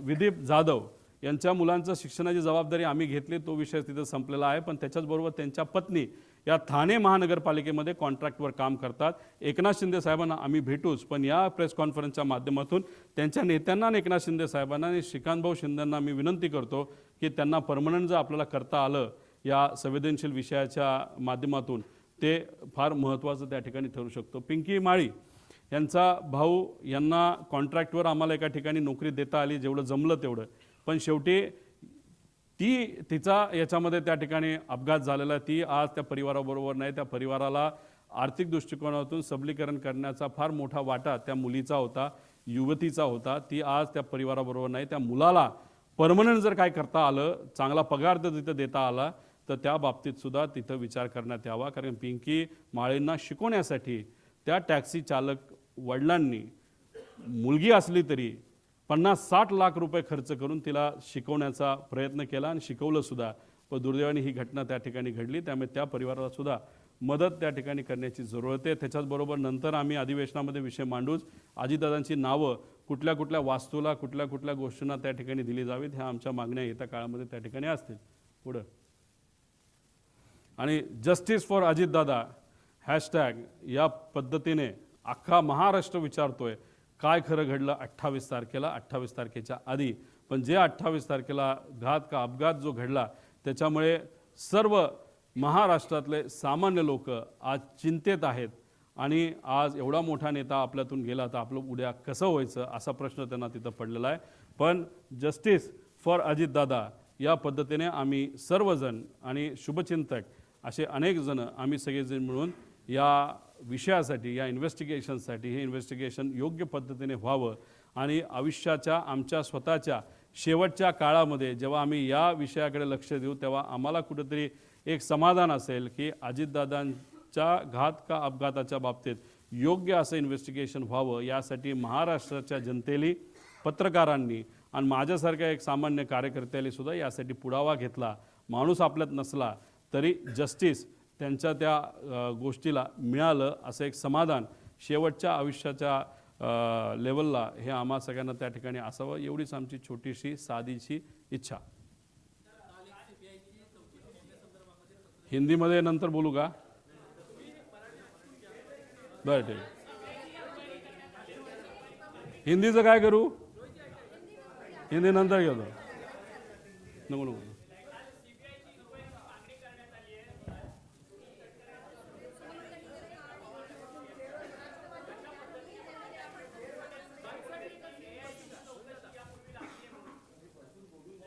हे बघा,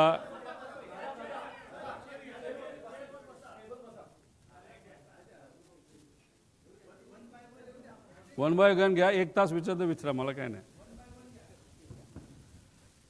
हे बघा, काल CBIला ही एन्क्वायरी दिली जावी अशी मागणी अजितदादांच्या पक्षाकडनं काकी असतील, पार्थ असेल आणि काही इतर नेते यांनी मिळून त्या ठिकाणी केली. चांगली गोष्ट आहे. मी त्यांचं पत्र बघितलं, मी जे मुद्दे मांडले ते त्या पत्रामध्ये दिसले. मग माझ्या मनात ज्या शंका आहेत त्यासुद्धा त्यांच्या मनामध्ये आहेत. ही एक महत्त्वाची गोष्ट आहे. फक्त विषय एवढाच आहे, 20 दिवसानंतर हे पत्र जर त्या ठिकाणी दिलं जात असेल तर थोडा उशीर झाला, काय हरकत नाही. आणि दुःखात पक्ष असेल, आमदारांशी बोलायचं असेल, पदाधिकाऱ्यांशी बोलायचं असेल, सगळ्यांशी बोलून त्यांनी त्या ठिकाणी तो निर्णय घेतला. पण या 20 दिवसामध्ये इन्व्हेस्टिगेशन ज्या पद्धतीने व्हायला पाहिजे ते दुर्दैवाने त्या ठिकाणी न झाल्यामुळे कागदांमध्ये हेराफेरी झाली असावी असं माझं मत आहे. ठीक आहे, आम्ही सत्तेत नसताना एवढं लढतोय. त्यांनी काल पत्र दिलं असेल, त्याचा फायदा नक्कीच त्या ठिकाणी होईल. देवेंद्र फडणवीस साहेबसुद्धा लगेचच्या लगेच CBIला परवानगी देतील. CID पण इन्व्हेस्टिगेशन करेल, CBI सुद्धा इन्व्हेस्टिगेशन करेल, DGCA पण इन्व्हेस्टिगेशन करेल. आणि बाहेरून एखादी एजन्सी ही घ्यावीच लागेल, एखादी नाही 2 एजन्स्या, आणि त्याला कंट्रोलिंग एक प्रमुख बॉडी असावी असं आमचं मत आहे.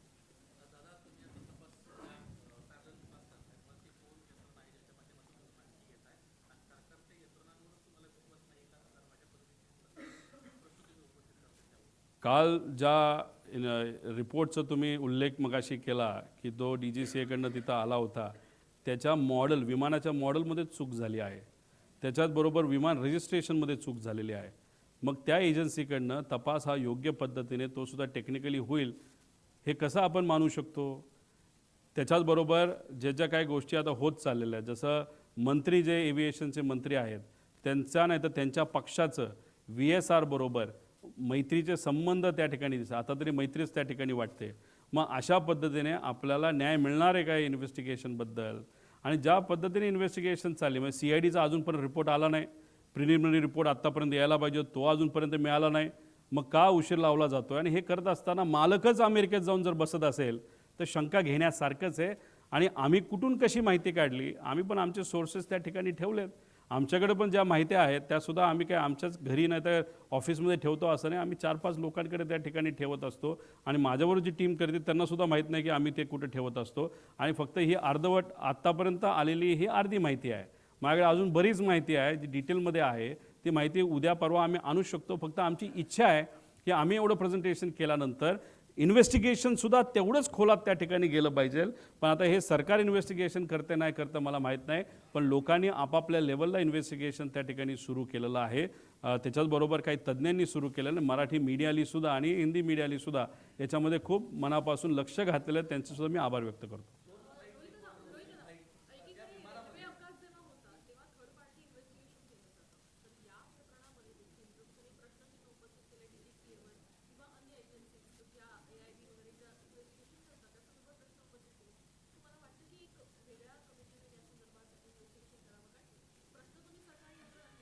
शंभर टक्के CBI घ्यायची असेल तर घ्या. CID घेतलीच आहे, ती ठीक आहे. त्याच्याचबरोबर DGCAची आहे, त्यांची इंटरनल इन्व्हेस्टिगेशन एजन्सी, हरकत नाही. पण भारताच्या बाहेरच्या 2 एजन्स्या तुम्ही घ्याव्यात. आणि ह्या सगळ्या एजन्सीला रिपोर्ट करण्यासाठी, नाही तर रिपोर्ट ज्यांना केलं पाहिजे त्याला एक कमिटी फॉर्म करा. त्या कमिटीमध्ये मी जसं सांगितलं, महाराष्ट्रात विरोधी पक्ष नेता नाही तर त्यांचा घेता आला असता, पण देशाचे विरोधी पक्ष नेता तुम्ही घ्या. त्याच्याचबरोबर काही माजी चांगले अधिकारी तुम्ही घ्या, माजी जजेस तुम्ही घ्या, अजितदादांच्या पक्षातले काही लोकांना तुम्ही घ्या आणि काही चांगले तज्ज्ञ त्याच्यामध्ये तुम्ही घ्या. आणि ह्या कमिटीला हा रिपोर्ट सादर केला पाहिजे. कमिटीच्या मनामध्ये जे प्रश्न आहेत ते त्या एजन्सीला पण विचारण्याची संधी त्या ठिकाणी दिली गेली पाहिजे. त्यामुळे अशा पद्धतीने पारदर्शक हा तपास व्हावा अशी आमची त्याच्यामध्ये मागणी आहे. पण आज ते होताना दुर्दैवाने त्या ठिकाणी दिसत नाही. VSRला पाठबळ दिलं जातं. जर खरंच तुमच्याकडे सत्ता आहे ना, त्या सत्तेचा वापर करून VSRला आत्ताच्या आत्ता कुलूप लावण्याची धमक अजितदादा आज असते आणि त्यांच्या परिवारामध्ये नाही तर त्यांच्या कुटुंब, त्यांच्या राष्ट्रवादी परिवारामध्ये जर एखादी अशी घटना घडली असते, दादा जर आज असले असते, दादा म्हणले असते राजकारण बाजूला, आत्ताच्या आत्ता ही VSR बंद करा, ही दादाची धमक होती. ती धमक मात्र आज सत्तेत असणाऱ्या लोकांकडनं दिसावी अशी लोकांची आणि आमची अपेक्षा आहे.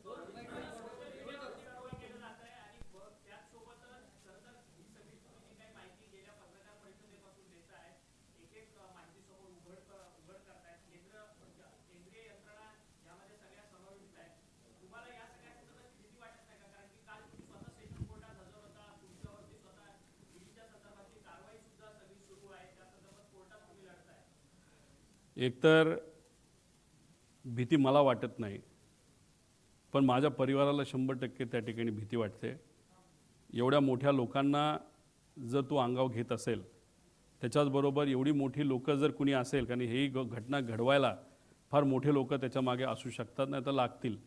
आणि मग या लोकांना तो अंगावर घेत असतील तर आम्हाला तुझी काळजी वाटते हे माझ्या पत्नीलीसुद्धा मला बोलून दाखवलं आहे, माझ्या मुलांनी मला बोलून दाखवलं आहे, माझ्या आईवडिलांनी आणि माझ्या सासऱ्यांनी आणि सगळ्या जवळच्या लोकांनी ते बोलून दाखवलेलं आहे. पण आपण नाही लढणार तर कोण लढणार? कारण का हा विषय अतिशय भावनिक आहे, महाराष्ट्रासाठी सुद्धा आणि आमच्या परिवारासाठी सुद्धा. जर भीतीपोटी आम्ही थांबलो, शांत बसलो तर आम्ही मराठी माणसं कशाचे आणि आम्ही पवार कसले? आम्ही लढत आहोत, ठीक आहे, भीती आहे. उद्या जाऊन या बाबतीत काही गोष्टीची दक्षता आम्ही घेतली आहे आणि बघू आमचे कार्यकर्तेसुद्धा त्या बाबतीत काय भूमिका घेत आहेत. उद्या जाऊन आपण बघणार आहोत. काही कार्यकर्त्यांनी इच्छा व्यक्त केलेली आहे की उद्या जाऊन कुठेतरी काही वेगळ्या पद्धतीने आपल्याला काही प्रोटेक्शनच्या बाबतीत करता येईल का, पण तो त्यांचा त्या ठिकाणी विषय आहे.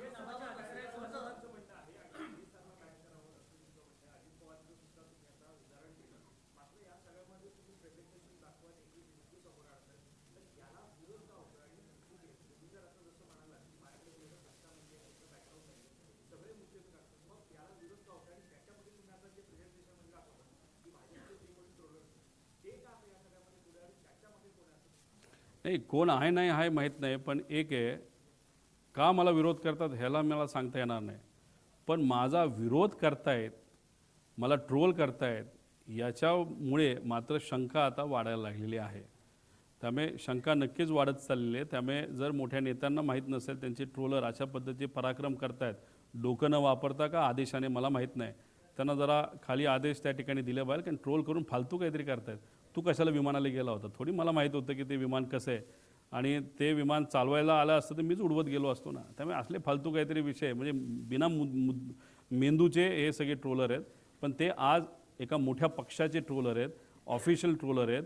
आणि त्याच्याचबरोबर त्या व्यक्तीने 2 दिवसाच्या आधी एक अशी ट्विट केली होती जे मला कळालं ती 2 जणांकडे आहे, ते मला देत नाहीत पण ते देतील, की त्याच्यामध्ये त्यांनी दिलं की 2 दिवसामध्ये एक फार मोठा भूकंप या महाराष्ट्रामध्ये राजकीय दृष्टिकोनातून होईल अशी काहीतरी त्या ठक्कर नावाचा का कोण येतो त्याची ती ट्विट होती. खरंच मग काही ना काहीतरी शंका मनामध्ये आल्याशिवाय राहत नाहीत.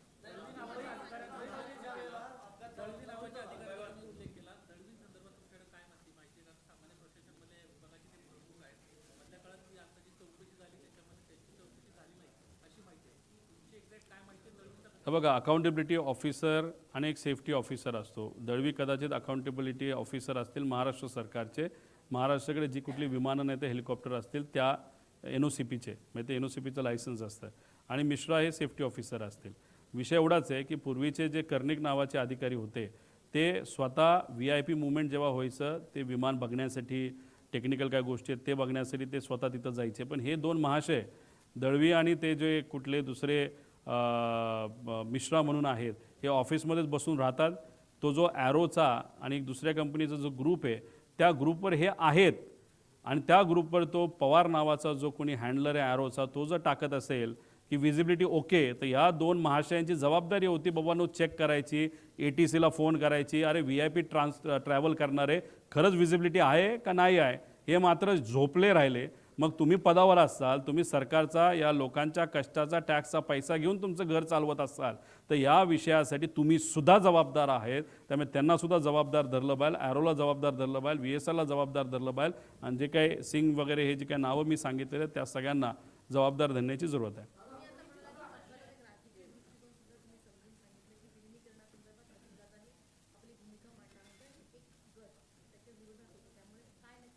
नाही, मला एवढंच सांगायचं होतं की याच्यामध्ये राजकारण आहे का नाही आहे हे मला माहीत नाही. मी फक्त म्हणतो आहे की पारदर्शक पद्धतीने इन्व्हेस्टिगेशन एन्क्वायरी त्याच्यामध्ये त्या ठिकाणी व्हावी. आता राजकीय दृष्टिकोनातून जर कारण शेवटी लोक मला विचारतात की जर राजकीय अँगल असेल तर तो कुठला, त्याला 2च अँगल असू शकतात. एक अँगल की NDA बरोबर आम्ही सर्वजण गेलो तो एक कुठला तरी गट दुखावणार आहे आणि जर आम्ही NDA बरोबर न राहता दादाच NDAतून बाहेर आले आणि रस्त्याची लढाई लोकांबरोबर राहून ते लढले तर एक दुसरा गट त्याच्यामध्ये दुखावणार आहे. या 2 सिनारिओ नाहीतर या 2 संभावनापैकी एक कुठली तरी संभावना राजकीय दृष्टिकोनातून असू शकते असं माझं मत आहे.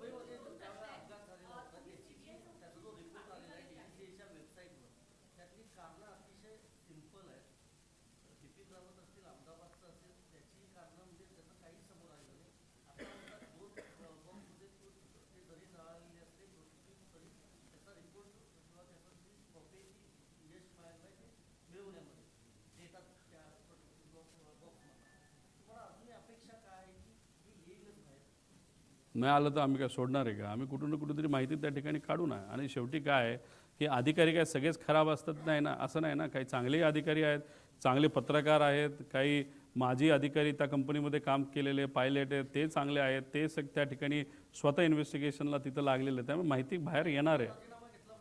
100% घेतला पाहिजे का? कारण विषय एवढाच आहे, त्यांनी ह्याच्यामध्ये काय केलं असं मी म्हणणार नाही.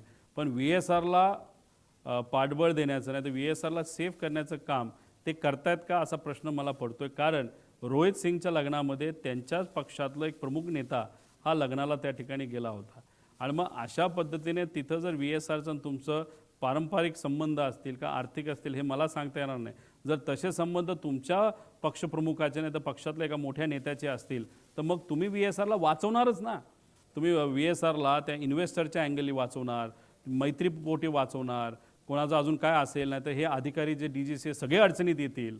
कारण का VK सिंग काय बोलला असेल की तू आम्हाला अडचणीत आण, मी तुझं बघतो. म्हणजे त्याचा अर्थ काय की VK सिंगली ब्लॅकमेल केला असावा अधिकाऱ्यांना की तुमची सगळी मी चुका हे बाहेर काढतो. तुम्ही नोकरी राहणार नाही, माझं जे होईल ते होईल. त्यामुळे ह्याच्यामध्ये सगळेच लोक इन्वॉल्ड आहेत आणि हे सगळे इन्वॉल्ड असल्यामुळे हे इन्व्हेस्टिगेशन योग्य दिशेने जाऊ शकत नाही.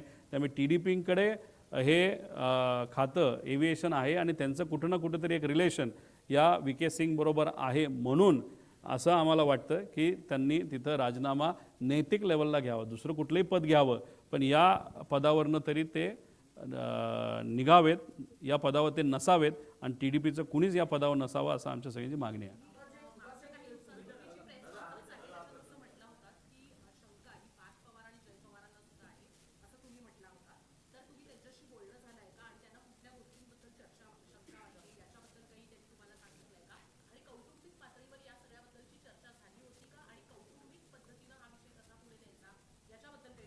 पार्थ आणि जय बरोबर 13 दिवसात मी बोललो. 13 दिवस झाल्यापासून आजपर्यंत अजूनपर्यंत आम्ही बोललेलो नाही. त्याच्याचबरोबर काकींबरोबर पण या बाबतीतली थोडी चर्चा झाली होती 13 दिवसामध्ये, की मला अशी शंका आहे, मी प्रेझेंटेशन करण्याचा विचार त्या ठिकाणी करतो आहे. पार्थबरोबर चर्चा झाली होती, पण त्यानंतर मी कोणाचंच काही परवानगी घेत नसतो. जे वाटतं ते त्या ठिकाणी मी मांडत असतो. त्यामुळे मी कोणाची परवानगी घेतली नाही, पण त्यांच्या कानावर नक्कीच ह्या गोष्टी असाव्यात आणि त्यांना पार्थ आणि मुलांना आणि काकी त्या मानसिकतेत नव्हते. ते फार मानसिक दृष्टिकोनातून डिस्टर्ब त्या ठिकाणी होत्या. मुलंही डिस्टर्ब तशी होतीच, पण पार्थला आणि जयला शंका नक्कीच आहे असं त्यांच्या हावभावातून आणि चर्चेतून मला जाणवतं.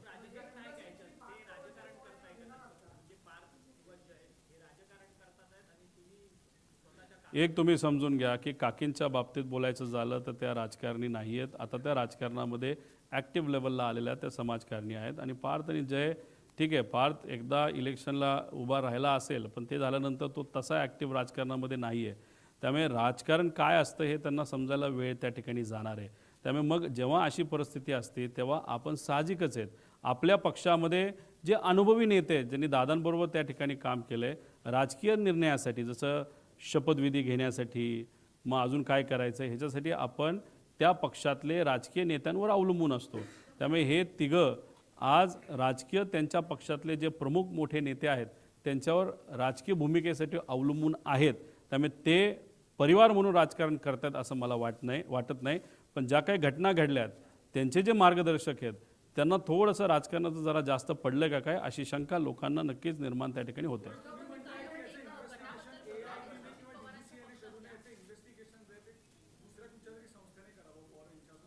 एक तर मी फ्रान्सची, खरं तर काल फ्रान्सचे प्राईम मिनिस्टर त्या ठिकाणी आले होते, तेव्हाच आम्ही हा मुद्दा घ्यायला होता. आधी घेतला आहे आम्ही. फ्रान्सची एक चांगली एजन्सी आहे, UKची एक चांगली एजन्सी आहे आणि अमेरिकेची एक चांगली एजन्सी. या 3 एजन्सीकडनं आपल्याला हे इन्व्हेस्टिगेशन प्रॉपरली टेक्निकल लेवलला आणि सायंटिफिक लेवलला हे आपल्याला करता येईल.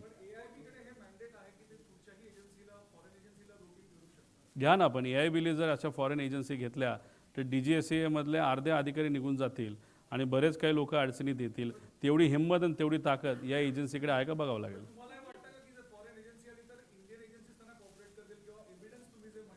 नाही, कॉपरेट नाही केलं तर त्या एजन्सी हे तरी सांगतील हे कॉपरेट करत नाहीत, बस तेवढं काफी आहे. आमचं हेच म्हणणं आहे, कॉपरेट होणार नाही आणि त्या एजन्सी आल्यानंतर हेच सिद्ध होईल की हे कॉपरेट करत नाहीत आणि करणार नाहीत.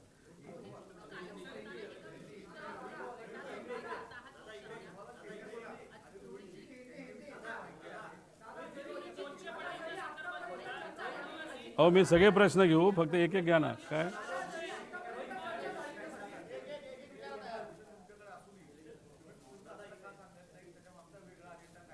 नाही, मी पूर्णपणे ही इन्फॉर्मेशन का देत नाही, कुठले नेते आले होते यांची नावं आहेत, काही लोकांचे फोटो आहेत, कारण मला याच्यात राजकारण आणायचं नाही.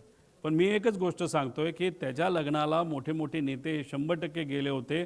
जर रोहित सिंग जो VSRचा मालक आहे आणि जो अतिशय चुकीच्या पद्धतीने विमान चालवायचा, बऱ्याच त्याच्यावर इलिगॅलिटीज आहे, अशा व्यक्तीच्या लग्नात जर तुम्ही जात असाल तर कुठं ना कुठेतरी तुमचे व्यक्तिगत, पारंपरिक नाही तर व्यावहारिक काय ना काहीतरी रिलेशन त्याच्यामध्ये असावं. आणि मग ते कोण आहेत नेते ते खरं खोटं, म्हणजे गेले होते हे खरं आहे, पण त्यांचे संबंध काय हे मला माहीत नसल्यामुळे मी कोणाची नावं त्याच्यामध्ये घेत नाही.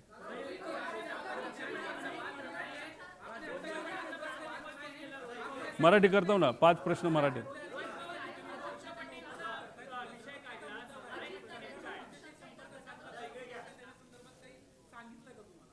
मला सुरक्षा कोण देणार? मला जास्तीत जास्त सुरक्षा माझे कार्यकर्ते देतील. माझी पर्सनल जी कुठली सिक्युरिटी असेल ती सुरक्षा त्या ठिकाणी देऊ शकते. आता त्याच्या व्यतिरिक्त जर सरकारला असं वाटलं की नाही सिक्युरिटी ही दिली गेली बाहेर, आता तो कार्यकर्त्यांच्या इच्छेचा आणि सरकारचा त्याच्यामध्ये त्या ठिकाणी विषय आहे. पण नक्कीच मी फार मोठी रिस्क या पत्रकार परिषदेच्या माध्यमातून गेल्या आणि आता घेतोय याची जाणीव मला सुद्धा आहे, माझ्या परिवाराला सुद्धा आहे. पण शेवटी कोणातरी या विषयासाठी लढावं लागेल.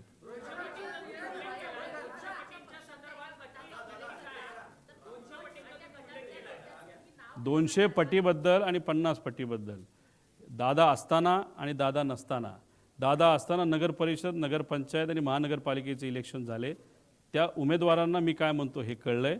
दादा नसताना 50 पटीचं हे जिल्हा परिषद पंचायत समितीच्या उमेदवाराला कळलेलं आहे. त्यामुळे त्यांच्यात काय चर्चा ही फक्त मी बोलून दाखवली. आणि हा विषय मला जो सांगण्यात आला इथून 150 किलोमीटरवर एक कुठला तरी मतदारसंघ असावा, चांगला मतदारसंघ आहे, अशा एका जबाबदार आमदाराकडूनच हा विषय त्या ठिकाणी माझ्यापर्यंत आलेला आहे. मार्गदर्शक कागदाचा गैरव्यवहार होऊ शकतो. आता ते कागद काय आहेत हे आपल्याला पण शोधावं लागेल.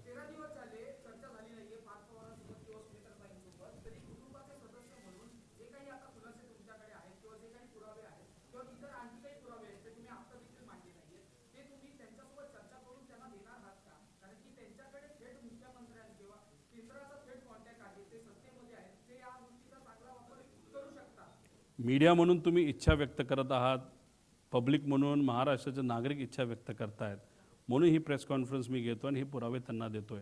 जर त्यांच्या गटाकडनं त्यांच्या पक्षाकडनं तशी इच्छा जर व्यक्त केली गेली तर मी त्यांना सुद्धा माहिती त्या ठिकाणी देईल. पण इच्छा व्यक्त झाल्यानंतर ती माहिती देऊ शकतो. इच्छा व्यक्त झाली नसेल तर मी माहिती कशी देणार?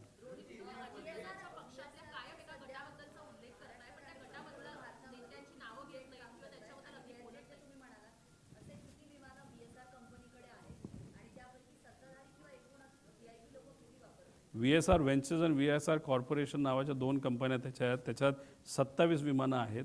27 विमानापैकी आपले जे सगळे नेते बऱ्यापैकी विमानं त्याच्यामध्ये वापरतात. मुख्यमंत्री साहेब जर धावपट्टी मोठी असेल तर 600 लेगेसी 600 एक चांगलं विमान आहे, ज्याच्यातून मी त्या सेलिब्रिटी खेळाडूला घेऊन गेलो होतो का ते 2000 होतं माहीत नाही. आणि एकनाथ शिंदे साहेबसुद्धा प्रिफर करतात छोटं नको मोठं विमान द्या. पण दादांना काटकसर करायची सवय. दादांनी सांगितलं की बाबांनो दिल्लीला जायचं असेल तर मला लेगेसी द्या नाही तर मोठं द्या, बाकी वेळेस जरा स्वस्तातलं साधं त्या ठिकाणी कुठलं तरी सेफ विमान हे मला त्या ठिकाणी द्या. आणि दादा मग लेअर जेट वापरायचे, बाकीसुद्धा लेअर जेट त्याच्यामध्ये वापरायचे. पण दुर्दैवाने ही घटना दादांच्या बाबतीतच त्या ठिकाणी झाली.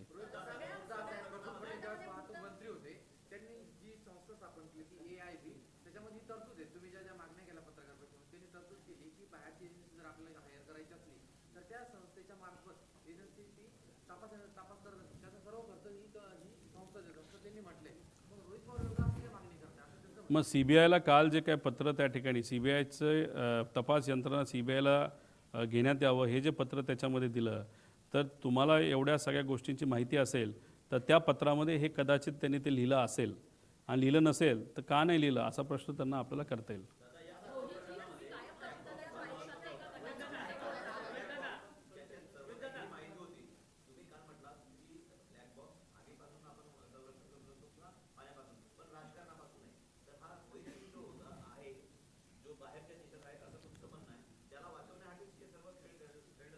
असं दिसतंय.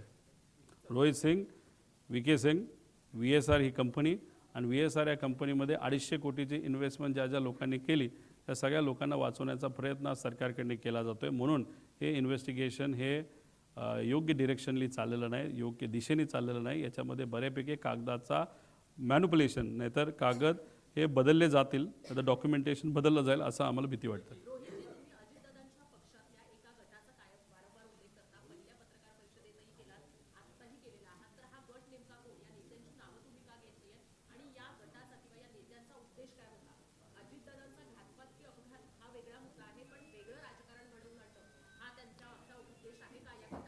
बरं, मला आज विलिनीकरणाबद्दल काहीच बोलायचं नव्हतं. लेकिन विलिनीकरणाचा एक विषय मी इथं मांडतो. जर हे दोन पक्ष एकत्र आले असते आणि दादांची इच्छा अशी होती की हे पक्ष एकत्रित यावे भावनिक दृष्टिकोनातून, आणि जर ते एकत्र आले असते, विलिनीकरण झालं असतं, तर महाराष्ट्राचा प्रदेश अध्यक्ष हे डॉक्टर अमोल कोल्हे झाले असते.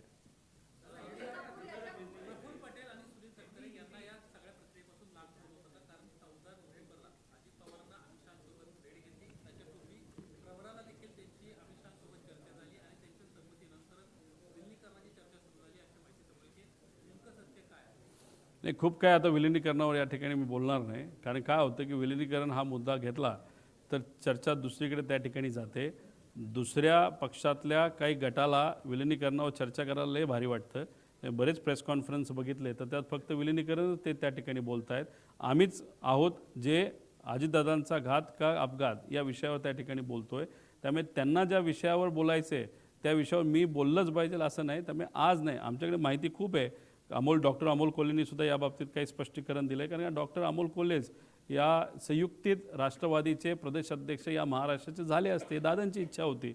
आणि मग ते फार प्रामुख्याने पुढाकार त्या ठिकाणी घेत होते दादांच्या इच्छेप्रमाणे, आणि दादा त्यांच्यावर लक्ष ठेवून होते आणि त्यांना पार्टी ही वाढवायची होती. त्यामुळे अमोल कोल्हेंनी सुद्धा याबाबतीत स्पष्टीकरण दिलं आहे, ताईंनी दिलं आहे, शशिकांत शिंदे साहेबांनी दिलं आहे. ज्यांच्या घरी या बैठका व्हायच्या 13 बैठका झालेल्या आहेत. CCTV कॅमेरा कुठून घ्यायचा हे तुम्हाला त्या ठिकाणी माहिती आहे. तुम्ही ट्रॅफिकचा घ्या, नाहीतर मंत्री लोढा साहेबांच्या घराच्या समोरचा घ्या. तिथं दादा तुम्हाला 13 वेळा वेगवेगळ्या गाडीमध्ये, पण घर एक जयंत पाटील साहेबांचंच, आणि जयंत पाटील साहेबांनी सुद्धा यात स्पष्टीकरण दिलेलं आहे.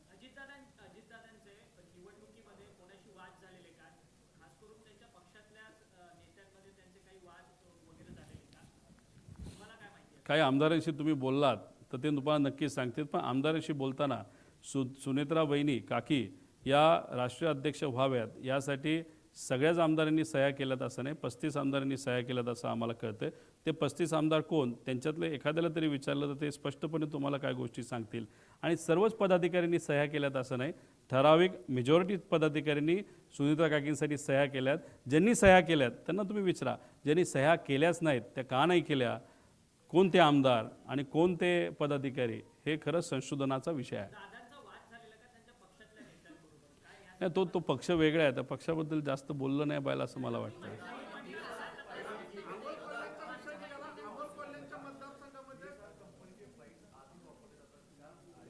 आधी वापरले जात होते आणि दुर्दैवाने आत्तासुद्धा वापरले जात आहेत. म्हणून मला CM साहेबांना सांगायचं आहे, DCM साहेबांना सांगायचं आहे, सर्व मंत्र्यांना विनंती करायची, सर्व सेलिब्रिटीला विनंती करायची आहे.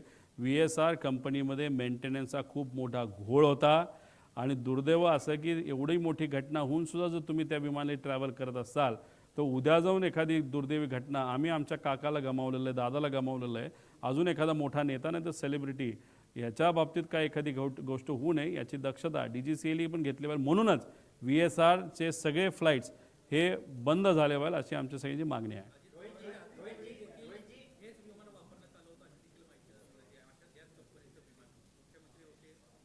म्हणून बघा, आम्हाला राजकारण करायचं झालं असतं तर आम्ही विषयावर बोललो नसतो, पण आमचं मत आहे की सर्वच नेते, विरोधातले सुद्धा आणि सत्तेतले नाही तर विरोधातले, या सगळ्यांनी एक लक्षात घेतलं पाहिजे की VSR या कंपनीचे विमानं अतिशय फालतू आहेत, खराब पद्धतीने मेंटेन केलेले आहेत. फक्त त्यात काय असतं की VSR स्वतःचेच सगळे विमान ठेवतो असं नाही. समजा उद्या तुम्ही एखादं विमान घेतलं आणि तुम्हाला तुमच्या NOCPवर घ्यायचं नाही, पण तुम्हाला VSRच्या NOCPवर घ्यायचं आहे, तर तुम्ही स्वतः खर्च करून ते विमान घेऊ शकता आणि ते तुम्ही VSRकडे ठेवू शकता, आणि VSRला जेव्हा केव्हा तुम्हाला पाहिजे तेव्हा ते वापरू शकता. अशा प्रकारची पण त्यांची हाय क्वालिटीची विमानं आहेत जी VSRच्या नावाली आहेत. मग ती दुसऱ्याला वापरली जातात का फक्त काही ठराविकच VIP लोक ती वापरतात? जर ठराविकच लोक ठराविक पद्धतीचं विमान जर वापरत असतील तर त्यांच्या जवळच्या लोकांचं ते तरी विमान असेल, स्वतःचं तरी विमान असेल, नाही तर काही वेगळं असू शकतं. जसं हैदराबादचा एक बिझनेसमन आहे जो TDP हा जो पक्ष आहे त्या राज्यामध्ये म्हणजे आंध्रामध्ये सत्तेत आहे, तो तिथला जो व्यावसायिक आहे त्याची 2 विमानं VSRच्या नावावर आहेत, आणि ते कदाचित काही प्रमाणात TDPचे काही लोक वापरत असावेत अशी चर्चा आहे. शेवटचे मराठीचे 2 घेऊ, मग हिंदी घेऊ.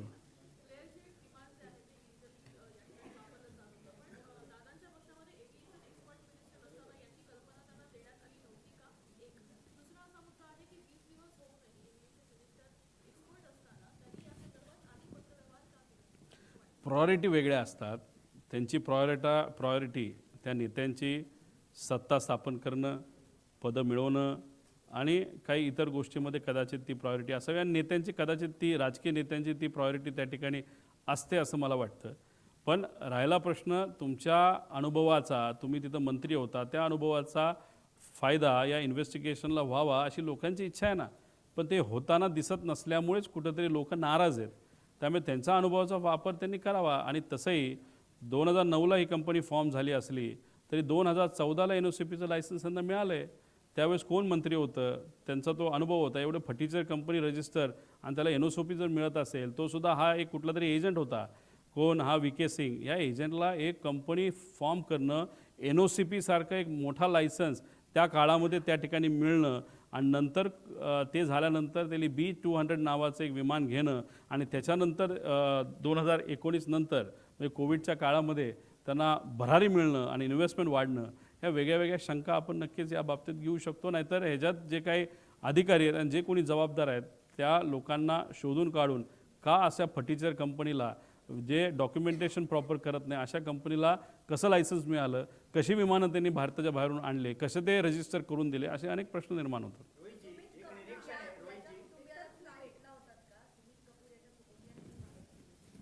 कपूर पायलट या परिवाराला मी भेटलेलो नाही. सुरुवातीपासून त्यांच्यावर थोडीशी शंका होती. एक पुतण्या म्हणून काही प्रमाणात मी नाराज होतोच आणि अशा अनुषंगाने त्या परिवाराला खरं तर भेटायला पाहिजे होतं. सोशल मीडियावर मी त्यांच्या मुलीचं सांत्वन त्या ठिकाणी केलं, पण माझं धाडस नाही झालं त्या अशा ज्याच्यावर मी डाऊट घेतो त्या व्यक्तीला भेटणं. म्हणून त्याला सोडून सगळ्यांना तिथं मी भेटलेलो आहे.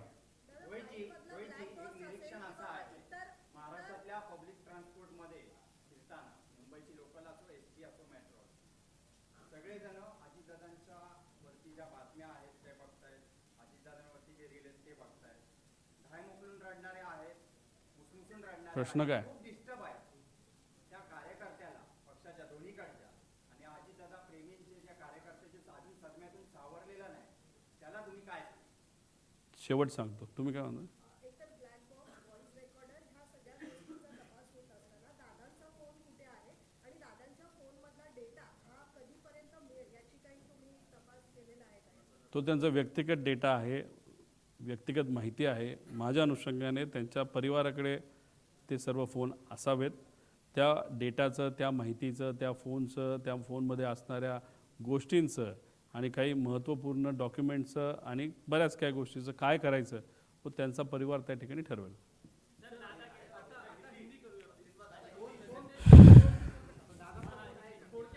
मग माहिती रिकवर होण्याच्या परिस्थितीमध्ये तो फोन आहे. 4 फोन आहेत, ते आहेत असं वाटतं. पूछो.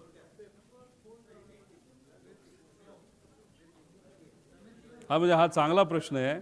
फोन टिकला पण ब्लॅक बॉक्स हा खराब झालं असं जे इन्व्हेस्टिगेशन एजन्सीवाले म्हणतात आणि पेपरसुद्धा बरेच दिसतात त्या ठिकाणी.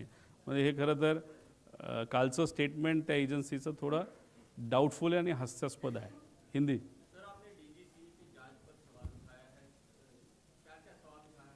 एक तो ये जो प्लेन रजिस्टर हुआ ये तो पुराना प्लेन है, US से लाया गया है. बहुत सारे अलग अलग देशों से प्लेन लाया गया. ये लेयर जेट नाम का जो प्लेयर का ब्रांड है बम्बार्डियर कंपनी का, तो उसमें जो स्पेसिफिकेशंस होते हैं वो स्पेसिफिकेशंस अगर बाहर के देश में, अगर US में तो अलग होते हैं. और इंडिया के जो DGCA होता है या जो भी अथॉरिटी है कंट्रोलिंग एजेंसी, उसके जो नॉर्म्स है वो अलग होते हैं. अगर वो नॉर्म के हिसाब से उस प्लेन में वो सिस्टम नहीं होगा या कुछ अलग, जैसे CVR के बारे में बोला कि जो विमान प्लेन में था 30 मिनट का था, लेकिन नॉर्म्स के हिसाब से 2 घंटे का चाहिए. अगर 30 मिनट का होते हुए भी अगर वो प्लेन रजिस्टर होता है तो ये सब जो प्लेन है इलीगली DGCA के अधिकारी को हाथ में लेते हुए ये रजिस्ट्रेशन हुआ है, ऐसे हम सबका कहना है. तो ये DGCA के कुछ अधिकारी इसमें वहाँ पे इन्वॉल्व है. श्वेता सिंह नाम की एक कोई लेडी है, वो पॉलिटिकली बहुत कनेक्टेड है, उनका भी इसमें कुछ ना कुछ तो रोल हो सकता है. इसलिए जो इन्वेस्टिगेशन टीम बनाई है 6 लोगों की, उसमें एक तो लेयर जेट का अनुभव न होने वाले लोग ज़्यादा है. कोई भी नहीं है जो इसका लेयर जेट का अनुभव है. सब जन ये DGCA के लोग हैं. अभी हम ऑब्जेक्शन DGCA पे ले रहे हैं क्योंकि जो मॉडल नंबर है जो अभी इन्वेस्टिगेशन उनका जो भी इंफॉर्मेशन बाहर आ रहा है उसमें मॉडल नंबर ही उन्होंने गलत किया है। तो इस तरीके का अगर मॉडल नंबर पे ही अगर आप टेक्निकली गलत करते हो तो इन्वेस्टिगेशन कैसे आप अच्छे तरीके से कर सकते हो, ऐसे हम सबका कहना है। इसलिए बहुत सारे फ्लॉज है। और ये दूसरी बात, VSR नाम की ये जो कंपनी है उसके जो ओनर्स है VK सिंह और रोहित सिंह, इनको बहुत बड़े नेताओं का और बिजनेसमैन का सपोर्ट है। उनको सेफ रखने की कोशिश वहाँ पे की जा रही है VSR को। गुजर जाने के बाद भी अगर ये फ्लाइंग कर रहा है VSR तो डेफिनेटली वहाँ पे किसी का तो सपोर्ट है। अभी रोहित सिंह की जब शादी हुई थी, जो हमको पता चला है 1.5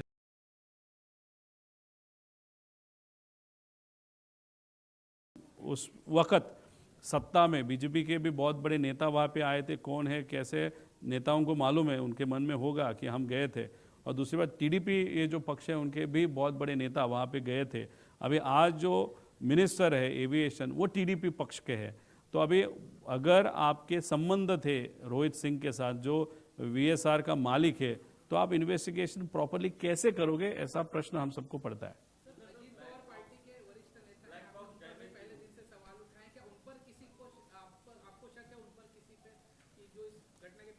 देखो, ये घटना की गई है ऐसा तो डेफिनेटली शक है, कॉन्स्पिरेसी 100% है, ऐसे हम सबको वहाँ पे लगता है। अभी इसके पीछे राजनीति है कि नहीं वो देखने की जरूरत है। अगर राजनीति है ऐसे अगर हमको, एक गुट ऐसा है कि जो नहीं चाहता था कि हमारा जो दूसरा पक्ष है वो उस पक्ष के साथ NDA के साथ सत्ता में आए, वो एक थ्योरी है। और पॉलिटिकल थ्योरी की बात करें तो दूसरी पॉलिटिकल थ्योरी है कि शायद दादा ये भी चाहते होंगे कि NDA में न रहे, बाहर आए, लोगों के साथ रास्ते पे लड़ेंगे हमारे साथ। तो ये जो चीज़ जिसको अच्छी नहीं लगती थी वो दूसरा गट है। अगर पॉलिटिकल थ्योरी इसमें लानी है तो इस दोनों गट में से कोई तो हो सकता है। ऐसे पॉलिटिकल थ्योरी को अगर हम कंसिडर करें तो ऐसे हम सबको लगता है।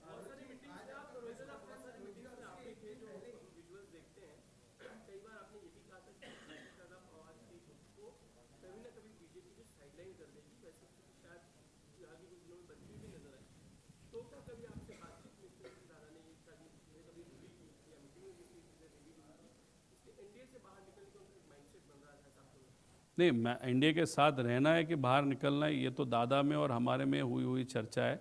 दादा आज नहीं रहे, इसलिए उस चर्चा पे अभी बात करना उचित नहीं होगा, ऐसे हम सबको लगता है।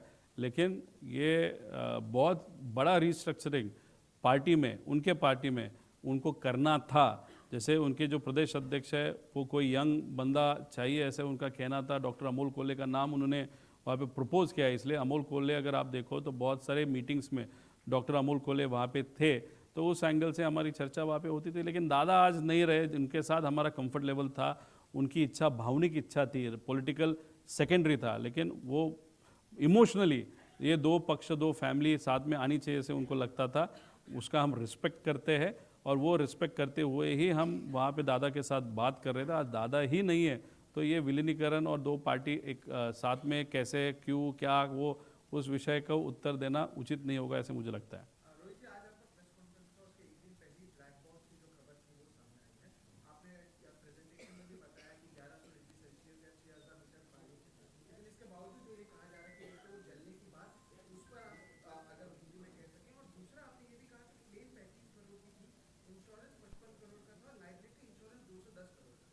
इससे आप क्या कहना चाह रहे थे, इशारा क्या था, अगर वो भी आप हिंदी में? देखो, लाइबिलिटी अगर आप देखो तो लाइबिलिटी ऐसे होती है कि प्लेन में जो ट्रैवल कर रहे थे उनको उसका बेनिफिट होगा। उसी के साथ अगर ये प्लेन किसी घर पे पड़ता, फैक्ट्री पे पड़ता या एनिमल जो शेल्टर होता है उस पर गिरता, तो वहाँ पे जो नुकसान होता तो उस नुकसान को भी लाइबिलिटी में वहाँ पे कंसिडर किया जा सकता है। अभी देखो, ये जो कपूर नाम के पायलट है उनको पर्सनल इश्यूज़ थे। वो क्या है, वो फैमिली विषय होने के कारण मैं ज़्यादा यहाँ पे नहीं बोलूँगा। और वो अल्कोहलिक थे, बहुत दारू पीते थे। उनका दारू का जो ब्रांड था वो बहुत एक्सपेंसिव है, एक बॉटल कम से कम 12-15 हज़ार की वहाँ पे आती। उनकी वो आदत थी। वो आदत क्यों थी? जेट एयरवेज में के साथ जब थे उनका पगार 10 लाख से 12 लाख महीने का था। लेकिन दारू पीने के बाद उनको वहाँ पे पकड़ा गया। उनका 3 साल के लिए, एक बार 3 महीने के लिए, दूसरी बार 3 साल के लिए उनका लाइसेंस कैंसिल हो गया था। इसलिए वो आप देखो तो 3 साल तक तो उनको काम नहीं था और कोविड के कारण उनको किसी को भी काम नहीं था, तो 5 साल he was out of job. उनके पास दूसरा कोई ऑप्शन नहीं था, ये VSR कंपनी को ज्वाइन करना था। उनकी सैलरी शायद 3-3.5 लाख, और एक बार अगर प्लेन आप फ्लाई करोगे तो 20-25 हज़ार उनको मिलता था। तो कोई भी बड़े जो एक पायलट होता है उसके लिए ये डिमोशन होता है। इमोशनली वो डिस्टर्ब थे, पर्सनल विषय था ही, तो इस सब का इस्तेमाल करते हुए उनको ब्लैकमेल किया गया था। किसने किया गया था, क्यों किया गया था, और उसके एंगल अगर ये लाइबिलिटी इतना बड़ा होगा तो उनके मन में फैमिली को कुछ मदद हो सकती है, वो भी विषय वहाँ पे आते होंगे। इसके कारण ये चीज़ हुआ है कि ऐसा हम सबका डाउट है। और दूसरा प्रश्न क्या था? ब्लैक बॉक्स के बारे में देखो, 1100 इज़ अ एवरेज, लेकिन अगर आउटर पार्ट देखो वो 1600 डिग्री सेल्सियस का अगर टेम्परेचर हो, और 1100 ओवरऑल एवरेज की बात करें, वो भी 1 घंटा कंटिन्यूस आग में डाल दिया 1100, तो प्रॉब्लम आ सकता है। इसलिए बाहर का जो आउटर लेयर है टाइटेनियम का है, 1600 डिग्री सेल्सियस तक टेम्परेचर वो ले सकता है। उसके अंदर एक है, उसके अंदर मुझे प्लेन जिस मटेरियल का बना होता है वो मटेरियल सबसे अंदर होता है, उसके अंदर वो टेक्निकल जो डेटा होता है वो होता है। इसके कारण ये जो बता रहे हैं वो बहुत गलत चीज़ है। और आपको मैंने बताया कि जो रजिस्टर किया जाता है प्लेन, जो US से आया था उसमें 30 मिनट का रिकॉर्डिंग वहाँ पे था, और जो DGCA नॉर्म्स है वो 2 घंटा बोलते हैं, तो वहाँ पे भी इनकी गलती है। तो VSR को बचाने के लिए ये सब कुछ किया जा रहा है कि इन्वेस्टिगेशन अलग लेवल तक नहीं जानी चाहिए, एक्चुअल पॉइंट तक नहीं जानी चाहिए। इसलिए कहाँ पे तो डीरेल ये इन्वेस्टिगेशन को करने की कोशिश कर रहे हैं कि ऐसे हमसे, और ये बात हमने बोली थी कि ब्लैक बॉक्स का कारण लाएंगे, और जो हमने बोला उसमें से 6-7 चीज़ें वहाँ पे हुई है, इसलिए डाउट और ज़्यादा बढ़ते जा रहा है।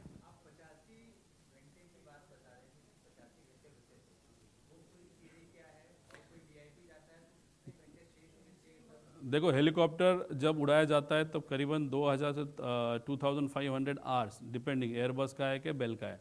अगर आप प्लेन की बात करें तो 5000 आवर्स का इंजन का लाइफ होता है। मतलब वो 5000 तक गया तो इंजन कितना भी अच्छा हो तो निकालना होता है, वो बदलना होता है, दैट इज़ अ नॉर्म। तो ये जो 5000 उसका लाइफ था।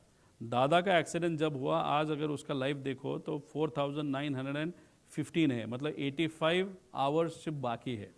अगर VIP, अगर हम ट्रैवल करते हम भी देखते हैं 500 घंटा बाकी है क्या, 600 घंटा बाकी, हम देखते हैं। तो यहाँ पे तो VIP ट्रैवल कर रहा है, तो एरो कंपनी ने ये चेक नहीं किया था क्या?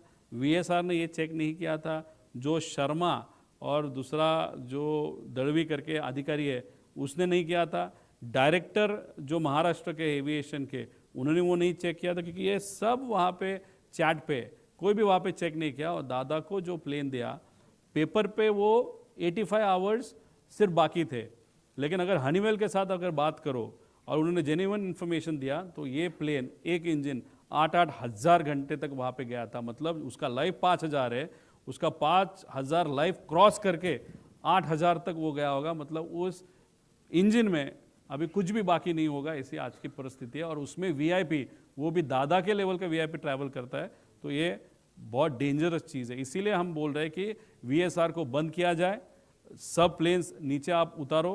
पायलट जो आज उड़ा रहे उनके सेफ्टी का भी विषय है उस सब एंगल से, और VIP का तो है ही उसके कारण। लेकिन ये सरकार क्यों एक्शन नहीं ले रही, उसका मैंने पार्श्वभूमि बताया था कि VK सिंह और रोहित सिंह बहुत कनेक्टेड लोग हैं, और जो श्वेता सिंह है जो अधिकारी DGCA में, वो भी बहुत कनेक्टेड है। और TDPA के बहुत बड़े नेता रोहित सिंह के शादी के लिए वहाँ पे गए थे, BJP के बहुत सारे नेता वहाँ पे राजस्थान में शादी के लिए गए थे। अगर आपका पर्सनल एंड कमर्शियल रिलेशनशिप अगर VSR के मालिकों के साथ है, और ये उसमें से एक मालिक मायामी में US में अभी जाके वहाँ पे बैठा है, तो ये सब चीज़ देखने के बाद हमको लगता है कि VSR को सपोर्ट किया जा रहा है कमर्शियली। मतलब अभी भी फ्लाइंग चालू है, और इन्वेस्टिगेशन में भी VSR को कोई अड़चन न हो उस तरीके का इन्वेस्टिगेशन हो सकता है, ऐसी डर हम सबको लगता है।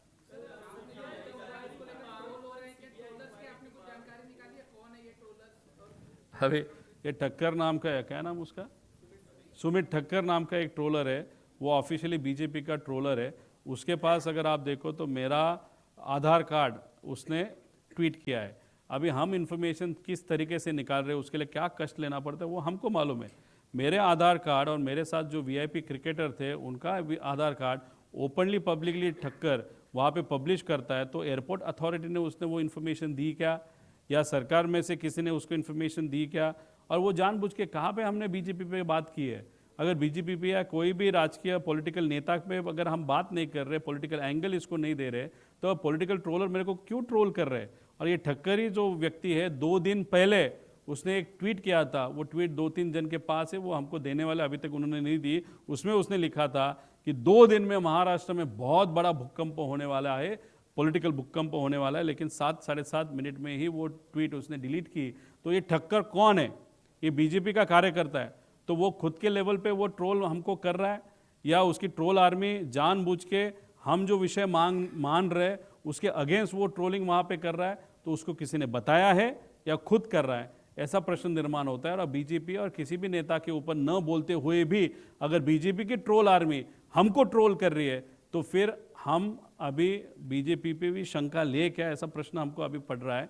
उसी के साथ नेता को कुछ मालूम नहीं होगा, देवेंद्र फडणवीस साहब को नहीं मालूम होगा। देवेंद्र फडणवीस साहब को मुझे कहना है, ये लोगों को ज़रा कंट्रोल कीजिएगा, नहीं तो ये आगे जाके लोगों को भी ऐसा लगना चालू हो जाएगा, या हमको भी, कि दूसरा एंगल इस विषय को बीजेपी के साइड से है कि नहीं। इसलिए ये चीज़ें ट्रोल के एंगल से हो रही है, इसके कारण हमको शंका वहाँ पे बढ़ रही है। वो कैश बॉक्स नाम की जो कंपनी वो अलग ट्रोल कर रही है, वो ठीक है, वो छोटा मोटा कर रही है, उनकी ताकत उतनी बड़ी नहीं है, लेकिन बीजेपी की ट्रोल की ताकत बहुत है। और वो मेरे खिलाफ अगर ट्रोलिंग कर रहे हैं, तो शंका तो वहाँ पे लेने की वहाँ पे गुंजाइश है, ऐसा लगता है।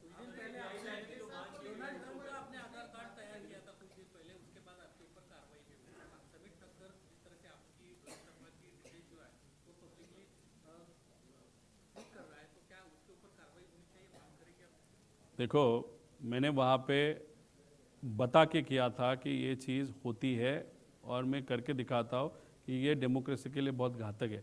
यहाँ पे ओरिजिनल मेरे आधार कार्ड वहाँ पे डाले हैं। हमने ट्विटर को वहाँ पे कंप्लेन की, ट्विटर ने उन पे ऊपर एक्शन ली, कोर्ट में भी हम जाने वाले हैं। लेकिन ये चिरकुट 10 पैसे वाले लोगों पे इतना समय क्यों वेस्ट करना, उसके कारण ज़्यादा हम आगे नहीं जाएंगे। लेकिन विषय इतना ही है कि सरकार इसके बारे में कुछ नहीं करेगा। बहुत खास ट्रोल है ये, बहुत ताकत है इसके पीछे, और इसके माध्यम से करीबन 500 अकाउंट अलग अलग वहाँ पे चलाए जाते हैं। तो ये बीजेपी का खासम खास व्यक्ति, उसके ऊपर एक्शन शायद वो नहीं लेंगे, और हम बोलेंगे भी नहीं। लेना है तो उनको लेने दो, नहीं तो लोगों को पता चल गया कि मेरे को कौन ट्रोल कर रहा है, क्यों ट्रोल कर रहा है, वो डेफिनेटली लोगों के मन में अभी शंका चालू हो गई।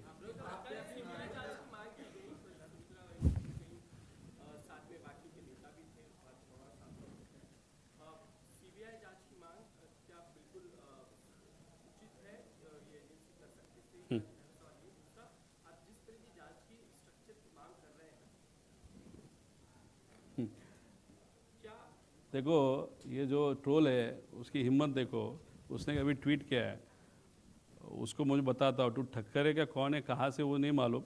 हम महाराष्ट्र के लोग हैं, वेलकम बोला है, वेलकम बोला है। अभी वेलकम, हम तो वेलकम आपका करेंगे, लेकिन मराठी मानों से देखेंगे आपको स्वागत किस तरीके से आपको चाहिए होगा। आपको पीछे सरकार है, ताकत है, पैसा है, हमारे पीछे हमारे लोग हैं, हम दिखाएंगे हमारी ताकत क्या होती है।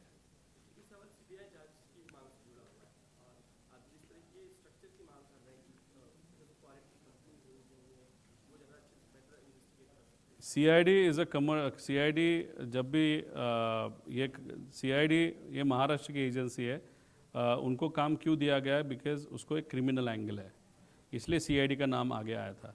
जो टेक्निकल इन्वेस्टिगेशन है वो डीजीसीए के माध्यम से वहाँ पे किया जा रहा है, वो जो उनकी एक अलग बॉडी है वो। और अभी देखो, जब महाराष्ट्र की एक आध एजेंसी सीआईडी काम कर रही है, तब अजय दादा का पक्ष बोल रहा है कि नहीं, अभी सीआईडी ठीक है, अभी सीबीआई को दे दो, मतलब सेंट्रल केंद्र सरकार को वहाँ पे दो। अभी सीबीआई भी वहाँ पे करेगी, सीआईडी वहाँ पे करेगी, अलग अलग एजेंसी किया जाएगा। हमारी मांग है फ्रांस, यूके, यूएस, वहाँ के जो एजेंसी हमने लास्ट प्रेजेंटेशन में नाम लिए थे उनको भी ले लो, लेकिन इसको एक गवर्निंग बॉडी रखो। अभी हम चाहते थे महाराष्ट्र के विरोधी पक्ष नेता, लीडर ऑफ अपोजिशन, उसका प्रमुख रहे, अभी ठीक है वो नहीं रहे, तो कोई है ही नहीं हमारे यहाँ पे लीडर ऑफ अपोजिशन महाराष्ट्र में। तो फिर सरकार का जो पार्लियामेंट है वहाँ राहुल गांधी जी, उनको ले लो, कुछ एमपी को ले लो, कुछ एमएलए को ले लो, अजीत दादा के पक्ष के लोगों को वहाँ पे ले लो, कुछ एक्स जजेस को ले लो, एक्स अधिकारी को ले लो, एक बॉडी वहाँ पे करो ताकि ट्रांसपेरेंट वहाँ पे एक सर्वेलेंस या जो भी सर्वेलेंस नहीं लेकिन एक कंट्रोल वहाँ पे रहेगा। उसके नीचे सीबीआई, फिर मंत्री को भी, अगर मुख्यमंत्री साहब को भी आना है वो भी आ सकते हैं, केंद्र सरकार के लोगों के आना आ सकते हैं, और उसके नीचे फिर सीबीआई, सीआईडी, अलग अलग जो भी एजेंसी वो उनके नीचे रहेंगे। तो एक कंट्रोलिंग बॉडी होना बहुत इंपॉर्टेंट है, क्योंकि जिस तरीके से आज तक इंक्वायरी हुआ, इन्वेस्टिगेशन हुआ, वो अच्छी तरीके से नहीं हुआ ऐसे हम सबको दिखता है।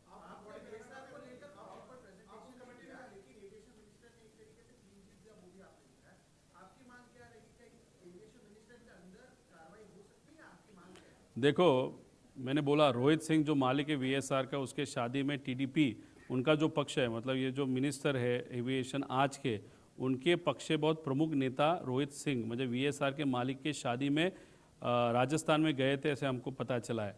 अगर आपके इतने नज़दीक के संबंध है या आपके नेता के इतने नज़दीक के संबंध है और आप उस पद पे बैठे हो, तो उस पद पे आप नहीं रहना चाहिए। वहाँ से आप निकल के आपको जो जिम्मेदारी लेना ले लो। हम नहीं बोल रहे कि मंत्री या minister is involve, but we have a doubt कि जो वीएसआर पे जिस तरीके की कार्रवाई होनी चाहिए, इन्वेस्टिगेशन होना चाहिए, उस तरीके का एक तो हो नहीं रहा। क्लीन चिट तो वहाँ पे इनडायरेक्टली उन्होंने दी, और दूसरी बात आगे जाके भी नहीं होगा ऐसे हम सबको लगता है। इसीलिए एक जिम्मेदारी या एक नैतिक जिम्मेदारी देखते हुए उन्होंने वहाँ से वो पद छोड़ के, बिकॉज जो मैं बोल रहा हूँ उस पर तथ्य है, अगर नहीं होगा तो उनको प्रेस कॉन्फ्रेंस लेके उनको बोलो मेरे ऊपर जो बोलना है बोलो, जो देखते हैं आगे के 2 दिन में वो करेंगे नहीं करेंगे, लेकिन उनको नैतिक जिम्मेदारी नहीं है वहाँ पे बैठने की। अलग जिम्मेदारी ले लो, किसी और को दे दो इन्वेस्टिगेशन होने तक।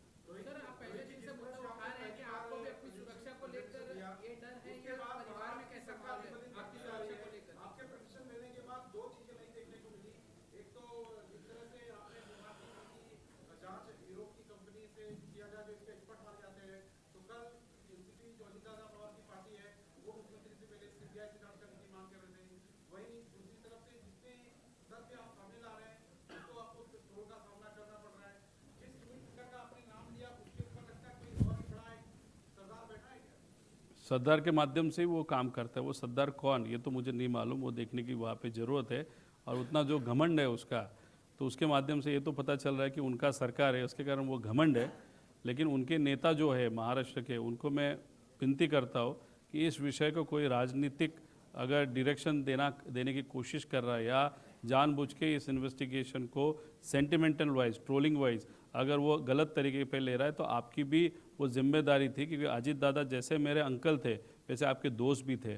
इसलिए इस इन्वेस्टिगेशन में क्लैरिटी और प्रॉपर ट्रांसपेरेंटली इन्वेस्टिगेशन होने की जैसी हमारी लोगों की इच्छा है, वैसे उनकी भी डेफिनेटली नेता की होगी। इसलिए ये जो 10 पैसे वाले ट्रोल है, उनको चुप कौन बिठा सकता है? वो सत्ता में लोग हैं, वही बिठा सकते हैं। अगर वो नहीं बिठाएंगे और ऐसे ही वो करते रहेगा, तो आप समझ लो कि किसी न किसी की बहुत बड़े व्यक्ति की इस ट्रोल को ताकत है, और इन्वेस्टिगेशन प्रॉपरली न हो, एक परसेप्शन गलत तरीके का लोगों में किया जाने की कोशिश जो ट्रोल के माध्यम से की जाए, उसको पाठिंबा या ताकत ये एक बड़े नेता की ऐसे हम सब कह सकते हैं। सर, सुरक्षा को लेकर आपके घर में कैसा माहौल है कि आपकी सुरक्षा को लेकर भी आपके परिवार चिंतित है और आपको क्या डर लग रहा है? देखो, मेरी जो बीवी है, मॉम डैड है, मेरे जो इन लॉज है, मेरे बच्चे हैं, उनके मन में एक ही प्रश्न वहाँ पे निर्माण हो रहा है कि अगर काका के बारे में, मतलब अजीत दादा के बारे में अगर ऐसी चीज़ हुई होगी,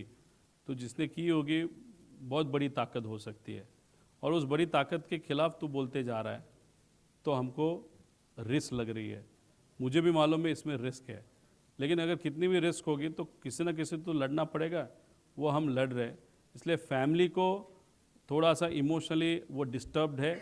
इसीलिए अगर आप देखो तो बहुत दिनों से मैं बहुत ज़्यादा घूमा नहीं महाराष्ट्र में, लिमिटेड एक्सेस है, लिमिटेड है। जब तक इस विषय को एक योग्य निरीक्षक तक लेके नहीं जाता तक मैं बैठने नहीं वाला। लेकिन जो भी है वो उस बारे में ध्यान देगी, और जो भी है इन्फॉर्मेशन रखते वक्त हम भी हमारे घर में, हमारे ऑफिस में इन्फॉर्मेशन नहीं रखते।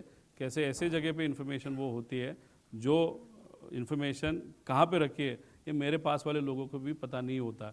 इसलिए हम लड़ रहे हैं और लड़ने के लिए जिगर लगता है, और मराठी मानुस में वो जिगर है। वो जिगर लेते वक्त हम वहाँ पे अजीत दादा को न्याय मिले या ये एक्सीडेंट है या कॉन्स्पिरेसी, उसके डायरेक्ट मतलब कंक्लूजन तक लेके जाने के लिए हम लड़ते रहेंगे।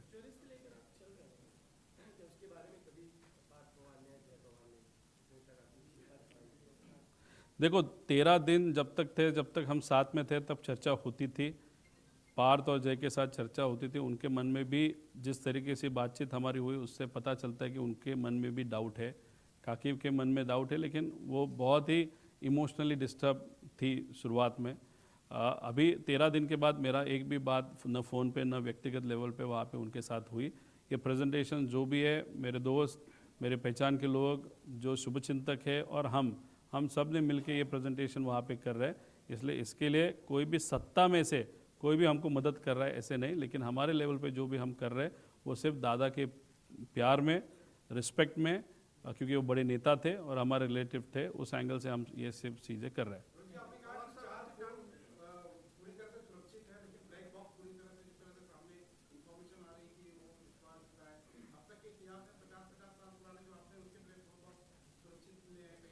इसीलिए तो हम डाउट ले रहे हैं कि ब्लैक बॉक्स से एक तो कुछ नहीं हो सकता, technically it is not possible, क्योंकि ये जो एक्सीडेंट अगर आप देखो वहाँ पे पेपर भी आधे जले थे या न जले थे, और अगर कोई भी चीज़ को कंटिन्यूसली 1 घंटा अगर वो 1100 डिग्री सेल्सियस का टेम्परेचर मिलेगा तो ब्लैक बॉक्स को कुछ हो सकता है। दूसरी बात, ब्लैक बॉक्स के थोड़े से आगे जहाँ पे दादा बैठे थे नहीं तो वहाँ पे टॉयलेट होता है, उस टॉयलेट के पीछे एक बड़ा जगह रहता है जहाँ पे बैग रखी जाती है, वहाँ पे 2 कैन पेट्रोल के वहाँ पे रखे थे, ऐसा हम सबको कहते हैं, जो इल्लीगल है।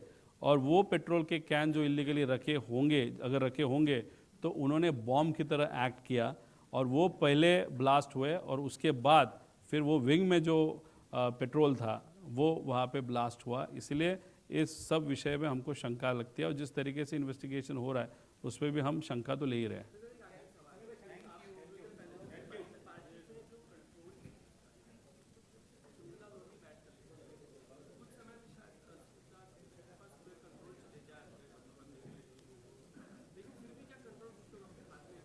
नहीं, उस पक्ष में कंट्रोल किसके हाथ में रहेगा नहीं रहेगा। 35 MLAs ने ही क्यों सिग्नेचर किया, बाकी MLA ने क्यों सिग्नेचर नहीं किया, उसी के साथ जो पदाधिकारी है 90% पदाधिकारी ने सिग्नेचर किया, 10 कौन है जिसने सिग्नेचर नहीं किया, ये सब विषय उस पक्ष के इंटरनल विषय है। उसके बारे में मैं ज़्यादा बातचीत नहीं करूँगा, क्योंकि वो इन्वेस्टिगेशन से इस चीज़ों का कोई भी रिलेशन नहीं था। जो भी इन्वेस्टिगेशन से रिलेटेड क्रिमिनल एंगल है या सेंटिमेंटल एंगल है या टेक्निकल एंगल है या पॉलिटिकल एंगल है, वो सब चीज़ें जितनी मुझे बतानी थी वो प्रेजेंटेशन में हमने बताई है, और बहुत सारी इन्फॉर्मेशन वो आगे जाके हम बताएंगे।